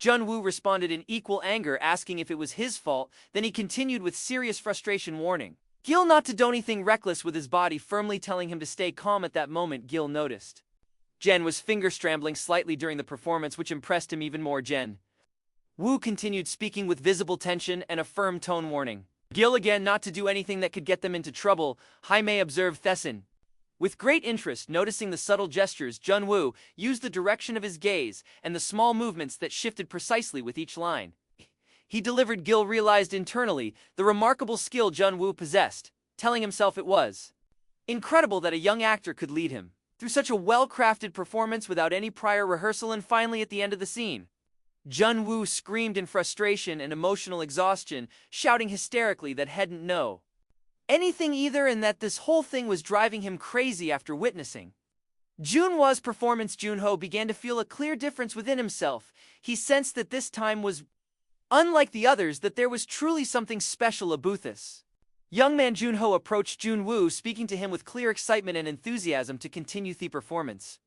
Jun Woo responded more convincingly, diving deeper into the character and controlling its emotions with precision. At that moment, Junho stood still for a while, staring intently at Jun Woo, as if trying to analyze the script behind what made him so unique. Then Jan Ho admitted to himself that he could no longer tell who was leading and Wo was supporting in their scene, and he realized that if Jan Woo chose to stand out more, Jan Ho's entire performance might be overshadowed. A short while later, Jan Woo stood up, reviewing the script in his hands. He quietly thought something was missing from the dialogue. That was when Jan Ho remembered that what he had said earlier wasn't just empty words. Jun Woo looked up and continued the performance anyway, then told Jun Ho with a gentle smile that he gave him a signal shortly to return to the scene. Meanwhile, Jun Ho watched him, wondering silently where this young man came from and what he had been doing before this. Calmly, Jun Woo told Jan Ho that he would stop at this point. The two of them then stood together in the room in complete silence, without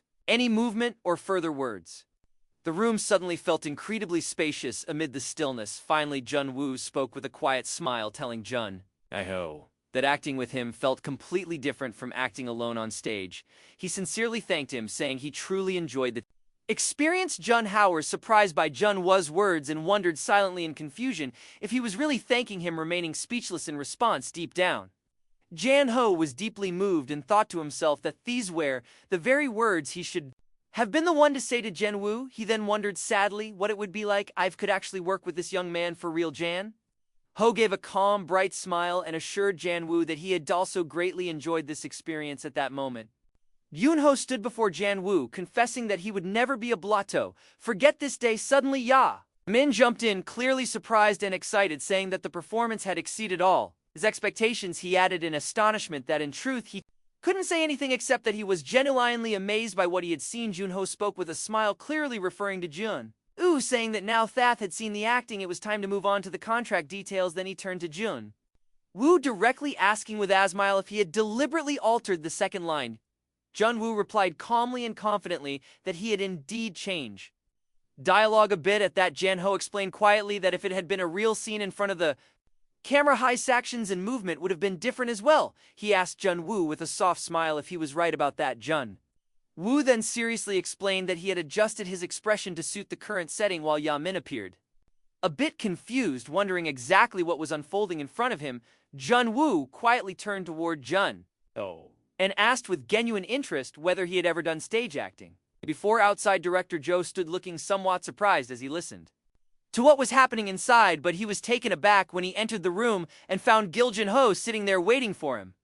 He remembered that a short while ago he had been able to hear part of the performance in their conversation. Still, he had never expected that the acting partner in the training would be Gil Jun Ho himself, and he confirmed to himself with clear delight that he had made the right decision by bringing Jun Woo here. But director Joe paused for a moment, puzzled, wondering in great surprise about the odd expression on Jun Ho's face. Then it suddenly occurred to him that Jun Ho's discomfort might have something to do with the way that young man behaved. Finally, Gil Jun Ho spoke with a smile as he looked toward director Ju, asking whether director Joe actually ran a theater. The director confirmed that he did indeed own a theater in Thekentrezide. Gil Gun Ho then asked about the kind of productions he had done there. When Gil Gun Ho began speaking with director Joe, the director appeared confused, expressing that he didn't fully understand why Jun Ho was asking about a small theater. Gil Jun Ho smiled calmly and explained that he was simply wondering if he could perform on that stage At that moment, Director Joe was deeply shocked inside, amazed by the idea of such a giant actor performing at his heater director. Joe then cautiously began discussing the conditions with Janho, explaining that his request was quite exceptional, and that he might not be able to afford his participation due to the theater's current financial situation. Junho responded with a calm and confident smile, assuring him that money wasn't an issue for him at all. He then stated clearly and with great enthusiasm that he was simply curious and deeply interested in participating at that.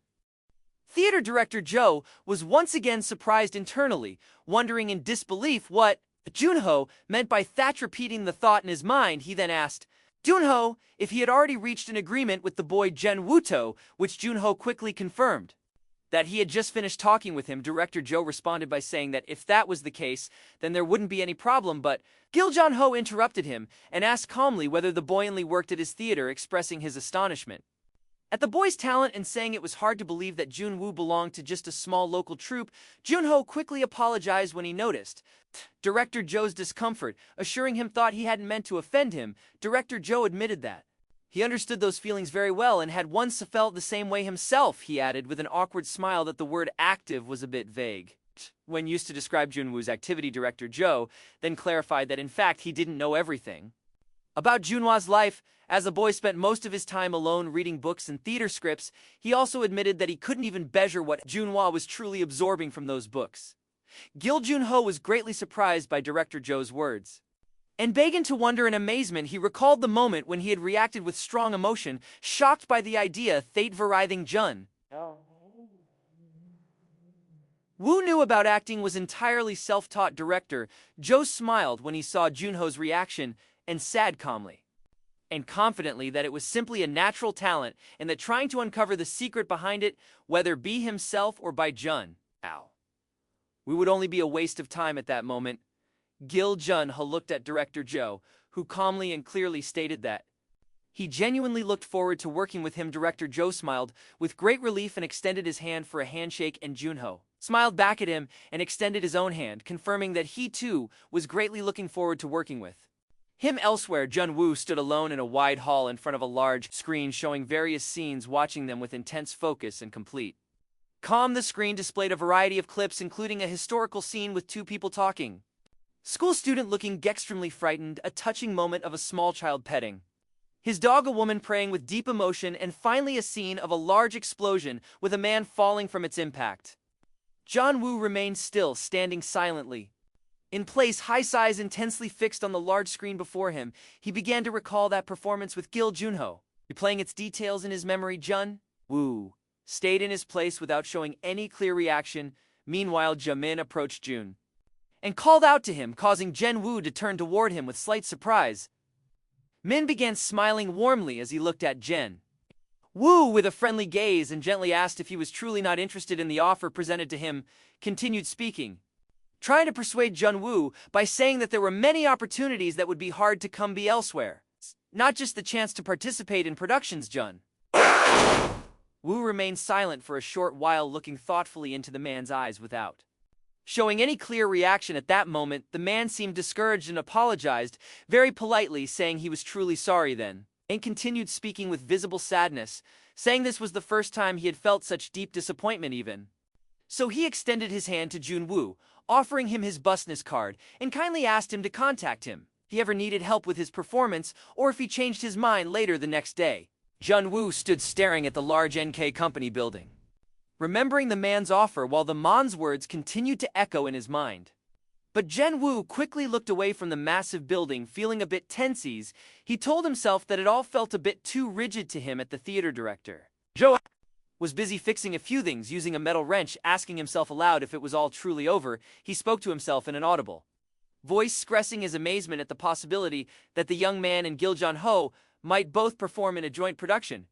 On a stage at that moment, Junwoo entered the theater and director Joe noticed his early arrival, asking Jim in surprise why he had come so early in the morning. Junwoo replied calmly, pointing to the other workers present and asking why Director Joe was doing these tasks himself. Director Joe smiled as he waved his hand, telling Junwoo to go ahead and start his practice as he was handling other matters, but he quickly corrected himself and clearly told him to take a rest, recharge, or go play. Somewhere for a while, Director Joe stopped working and turned toward Jun-woo with a slight smile. Then he asked Jun-woo, tapping the stair railing lightly, what his thoughts were. Now Jun-woo was lightly surprised by the director's words and could only respond with a soft surprise. Oh, Director Joe continued speaking, assuring Jun-woo that he had noticed everything he had been doing and that he hadn't just been silently watching. Jun-woo then asked if all those changes had been made specifically for the upcoming performance. The director confirmed that he had indeed made some necessary adjustments. Jun-woo felt a slight sense of surprise, thinking to himself that Director Joe really had studied theater for a long time and had been running this place for quite a while. Jun-woo internally wondered what kind of expectations Director Joe had for the upcoming performance. After all effort and changes he had made, finally, Jun-woo smiled and said that the theater now looked much better than before. And as he was leaving, he added that he would make more adjustments later on, but Director Joe looked slightly hesitant, and his expression changed when a question came to his mind. He then turned to Jun-woo and said he'd vast curious about something. Jun-woo asked calmly what it was that made him curious. Director Joe replied that no matter how much he thought about it, he couldn't understand why Jun-woo had turned down NK Company's offer while he so easily agreed to perform with Gil Junho. Jun-woo remained silent, looking toward Director Joe without offering any clear answer. Tothet questioned Director Joe, began speaking to Jun-woo with deep confusion and curiosity, stating that if he had gone there, he would have found many scripts written by extremely famous writers and would have been able to play many roles he desired, at least much better than what was available in this place. He then added with an awkward smile that he hadn't fully understood Jun-woo before, but this time he felt genuinely curious and wanted to know what made him decide this way. But Jun-woo remained silent for a while without answering Director Joe's question, simply looking at him quietly. After a moment of silence, Jun-woo said very calmly that he didn't exactly remember why he had rejected the offer. Director Joe was slightly surprised by Jun-woo's response and tried to lighten the mood by asking jokingly if his rejection was because of him personally, but Jun-woo didn't answer and just kept walking away, inviting Director Joe to have breakfast with him. Director Joe was stunned by Jun-woo's reaction and thought in surprise as he watched him walk off, wondering whether this boy was truly serious in his actions. Outside, Jun-woo said very calmly that he would order kimchi stew and asked Director Joe what he would like to eat, while Director Joe remained standing in shock over what had just happened. Later, Director Joe heard faint sounds coming from the rehearsal room, so he quietly approached the door to peek inside and find out what was happening inside the room. Jun-woo was standing with Gil Junho, and the two of them were discussing the play's script with full focus, unaware that Director Joe was watching them through the door. Director Joe began to wonder too, himself, with deep confusion, whether Jun-woo was really passionate about theater or if he was obsessed with something else entirely. Gil Junho continued jotting down notes meticulously as he listened to Jun-woo's thoughts about the script. Director Joe thought to himself that if someone else were to witness this scene, they'd instantly believe it was part of a stage performance, especially since it was being performed by the professional actor Gil Junho. He began to recall that morning when he entered the theater while yawning loudly and calling out to everyone, "Good morning." Gil Junho had rented a place near the theater to practice daily for the play, and he would arrive at the theater earlier than Director Joe himself, never showing any signs of fatigue. Shortly after Director Joe arrived, Gil Junho greeted him briefly and then quickly left the room to take a phone call, leaving Director Joe feeling slightly bewildered at that moment. Director Joe thought to himself that Gil Junho seemed to be enjoying working with Jun-woo and discussing acting more than the training itself. Director Joe watched Gil Junho silently and wondered with visible confusion, why hasn't this man left yet? Jun-woo stood beside Director Joe as they both watched Gil Junho from afar, and Jun-woo quietly told him that he didn't know the reason either. Soon after, Gil Junho sat down on the couch and began to act noticeably nervous, prompting Director Joe to ask Jun-woo in surprise whether Gil Junho always behaved like this. When Jun-woo asked what he meant by always, Director Joe clarified jokingly that he was referring to the tense and annoyed expression on Gil Junho's face during practice. Jun replied calmly that it only happens sometimes, while Director Joe thought to himself that he had expected Gil Junho to be more rigid, but he turned out to be friendlier than he had anticipated. Gil Junho approached Jun-woo with the play script in his hands, ready to continue the discussion. Jun-woo sighed as he prepared once again to engage in discussion with Gil Junho, who seemed very eager and enthusiastic to continue. After a short while, Jun-woo told Gil Junho calmly and clearly that there was no point in continuing this discussion because even if he tried to present I-10 its own way, it wouldn't come out the way Gil expected. Gil Jun Ho looked seriously at Jen Woo, who told him very clearly that he needed to find his own way by himself at that moment. Gil Junho suddenly felt a wave of surprise and let out a deeply astonished expression. Outside, director Joe continued observing the scene between them from afar in Habogan to feel that something different was happening this time. The days passed, and the date of the anticipated stage performance drew near. Only 1 week remained before its presentation, and preparations had finally reached their final stages. Yet despite all of this, one unresolved issue remained. The issue revolved around the character of the fugitive Bavel, a role that had still not been cast while the famous actor Gil Junho had already been confirmed. For the role of Inspector Anton, director Joe sat in his office, lost in thought, murmuriento himself as he anxiously contemplated the issue. At the same time, the theater's website proudly announced the participation of star Gil Junho in the production, and the reactions were overwhelmingly positive and enthusiastic to his high stature as a renowned actor. Some people in the comments expressed surprise, wondering how Gil Junho, who is known for appearing only in films directed by major filmmakers, had agreed to perform in such a small theater. Director Joe also found himself wondering if he should feel lucky about this. Although Gil Junho's involvement rated significant attention, the core issue remained hidden and didn't receive enough focus. People began to notice and comment that the role opposite Inspector Anton, the fugitive Pavel, had not yet been cast, and they speculated whether Gil Junho himself had rejected all the junior actors after testing their skills just 1 week before. The show director Joe was extremely worried about the possibility of presenting the performance without announcing the other lead actor in advance. As he was lost in thought, he suddenly noticed a theater light on, and the door opened late at night, which surprised him, wondering who could be awake at such a late hour. When director Joe opened the door, he was completely stunned by what he saw before him, even muttering in astonishment to wonder if this was really his theater. Jen Woo was sitting quietly in the theater, having reorganized and rearranged it so beautifully that director Joe could barely recognize the place. Jun Woo asked in surprise what director Joe was doing there so early in the morning, while the director hesitantly made his way up the theater steps toward him. Jun Woo turned to him calmly and asked with a gentle smile if he liked the place. Director Joe was surprised by the question and replied with clear emotion, asking how he could not like such a wonderful transformation. Wondering again if this was truly his theater.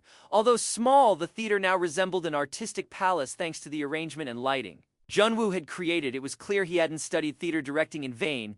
Director Joe was amazed by Junhwa's ability to create such an extraordinary atmosphere without relying on expensive equipment. Junhwa simply explained that he had just built upon the modifications that director Joe himself had started. Director Joe was shocked by Junhwa's words, who confirmed that he had been observing him the whole time and was never just a bystander. He felt great joy as he imagined how the theater would look during the performance with these new enhancements. As Jun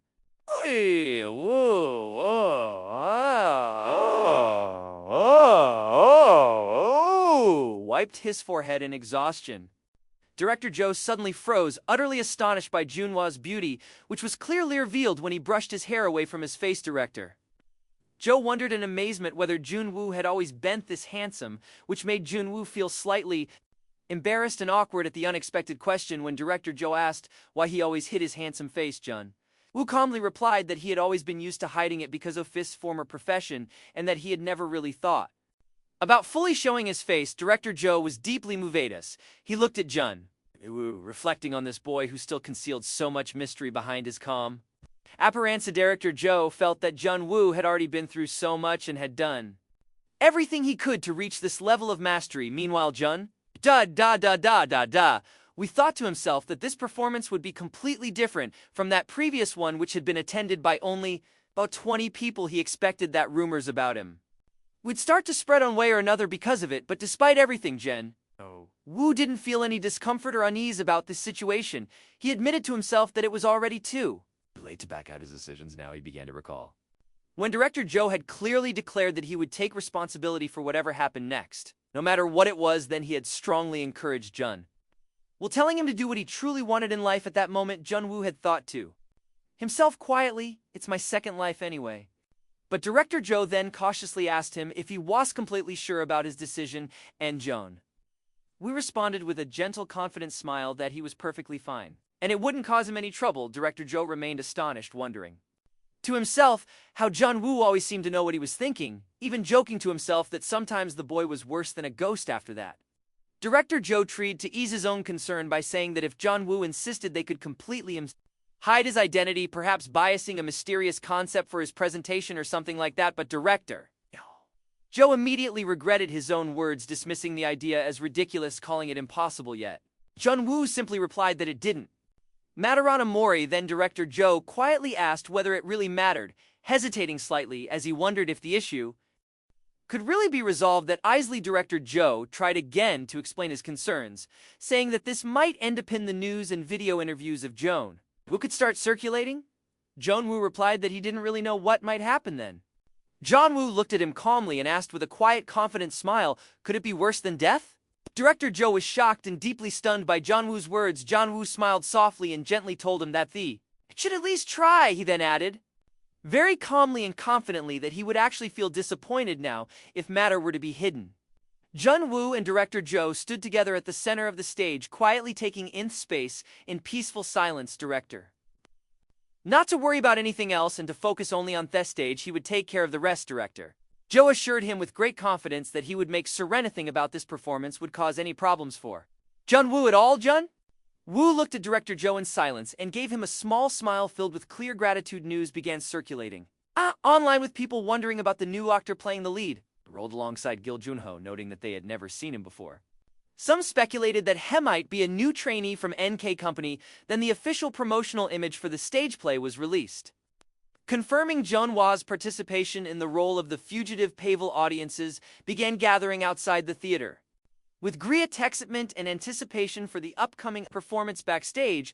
As Director Joe looked toward the crowd, off the staff members remarked in astonishment that the tickets had sold out incredibly fast because of star Gil Junho's return to the stage after such a long absence. The audience in the theater began chatting excitedly, wondering how Zach, a small theater, had managed to attract a famous actor like Gil Junho to participate in the play. One of the girls expressed her excitement, saying she was eagerly looking forward to the performance. Meanwhile, Director juched nervously from behind the curtain as he listened to the audience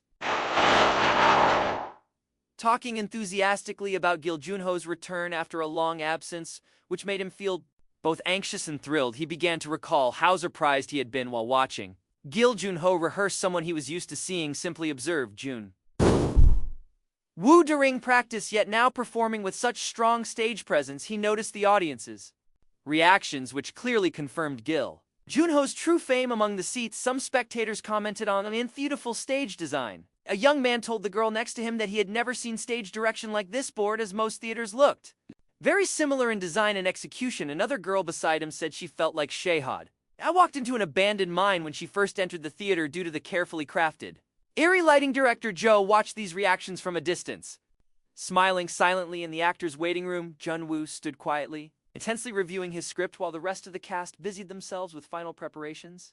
He stood in front of the mirror in complete silence, seemingly lost in thought. Jun-woo felt a strange sensation. He wasn't Useto when suddenly Director Joe gently called out to him from behind Jun. Boo! Director Joe whispered, slightly flustered, and quickly said he didn't mean anything by it. He then calmly asked if Jun-woo was ready to go on stage. Jun-woo turned to him again and replied with quiet confidence that he was completely ready. The stage play began under the title The Chase Across the Border, and the story revolved around Inspector Anton, who had lost his familia, one of his legs, 10 years earlier due to someone's actions, which led him on a relentless pursuit across time. The character of the fugitive, Pavel, played by Jun-woo, had become unintentionally entangled in these events. Gil Junho portrayed Inspector Anton with exceptional skill, capturing the depth of anger he carried inside, while Jun-woo embodied the character of Pavel, brilliantly, clearly portraying the character's suffering and the injustice he faced. The gripping chase between the two characters continued on stage as each tried to outwit the other in a complex story that unfolded until the very end. The promotional poster described the work as a complex play where the audience couldn't easily distinguish between reality and illusion, focusing primarily on the hidden psychological aspects of the characters. Gil Junho stood on stage as Inspector Anton, firmly expressing his desire to tone this 10-year story once and for all. The audience showed great admiration for Gil Junho's voice, and one viewer marked that not for a single moment did he forget that Gil Junho was truly a professional actor. Another member of the audience tried to discreetly record the scene, saying he desperately wanted to keep a memory of Gil Junho's presence. On stage, despite photography being prohibited, director Do watched the scene unfold from backstage. Amazedby Gil Junho's performance and wondered in astonishment. If he had always been this skilled, Gil Junho stood on stage delivering a powerful monologue, drawing deep focus and admiration from both the audience and director Joe alike. When the monologue ended, director Joe said to himself in clear amazement that a professional actor truly stands apart from the rest, affirming to himself that this was the level of performance that always left audiences eager to see this star again. The audience became increasingly excited after Gil Junho's stunning performance. One viewer, Evan, exclaimed enthusiastically that he needed to book tickets again once this show was over, while another described Bo Junho's acting as insane out of sheer admiration. But suddenly a loud and mysterious voice echoed from the stage, clearly declaring, "You're the one who made me a monster," startling everyone near their seats and leaving them wondering who it was. Jun Woo appeared on stage with a cold and completely different expression, portraying a grown man who had been involved in strange crimes for many years. Director Joe, watching, questioned deeply whether such a role was truly suitable for him, especially since his distinctly young voice seemed like an unavoidable obstacle.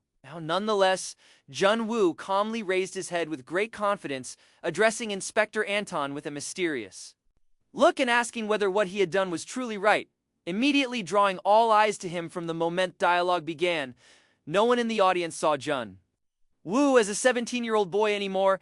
The audience, along with that director and the entire production team, felt intense tension to the point where they held their breath and couldn't talk their eyes off Jun Woo for even a second. At the peak of the scene, Gil Junho appeared again and shouted sharply and forcefully at Jun Woo, saying that he might be able to hide the evidence, but he couldn't hide himself. Gil Junho advanced toward Jun Woo, yelling that he couldn't do anything now and that he should stop pretending to be innocent, causing Jun Woo to visibly step back. Jun Woo screamed in clear pain, crying out that he wasn't like that, grabbing his shed with both hands in wild distress, trying to shield himself, which left the audience watching in deep suspense. The audience's reactions reflected their anxiety and immersion in the unfolding events. At that moment, Jun Woo smiled with a cold and calm expression, once again stating in an eerily mysterious tone that he truly wasn't that person and that he was tired of repeating that same line. The audience watched the scene with awe and clear astonishment. One viewer could only utter a single word: "Wow!" out of sheer admiration. On stage, Jun Woo and Gil Junho continued performing with such intensity and conviction that everyone in the theater, including director Joe backstage, felt strong chills with every word Jun Woo uttered. Junho's presence was so commanding that the audience completely forgot about Gil Junho's presence, despite his equally powerful performance. And it wasn't just the audience, even the backstage crew, the representatives from NK Company and Gil Junho's own manager were watching Jun Woo's performance in utter disbelief. Jun Woo stood on stage with a smile full of midness and psychological instability, while everyone watching him was in a state of total shock. Finally, the curtain full marking the end of the performance, while the audience remained seated in complete awe and astonishment at the extraordinary performance Jun Woo had delivered. The audience continued to applaud enthusiastically after the performance ended, with everyone standing on their feet in admiration and emotional appreciation for what they had just witnessed. Meanwhile, Gil Junho sat beside Jun Woo backstage, showing clear signs of deep emotion and awe at what Jun Woo had delivered on stage. At that moment, Gil Junho recalled how he had always felt immense pride in his acting and had long received admiration and respect throughout his career, but no, for the first time, he felt ashamed of himself, ashamed of the pride and all the recognition he had once received after witness Jun Woo's stunning performance. In the audience, some of the women began talking about Jun Woo Askinaba, his name and who he was. One of them exclaimed with excitement that he was truly incredible, while the other wondered if what they had just seen was what real theater truly meant. Gil Junho remained seated, watching these reactions, and realized clearly that all eyes in the audience had been directed at Jun Woo alone. It was then that Gil Junho felt of everything meant change for him, that this was the moment he truly understood where the audience's attention was headed. As for Jun Woo, he stood calmly and confidently under the golden stage lights, looking deeply at the audience's expression, radiating satisfaction and complete confidence in what he had delivered.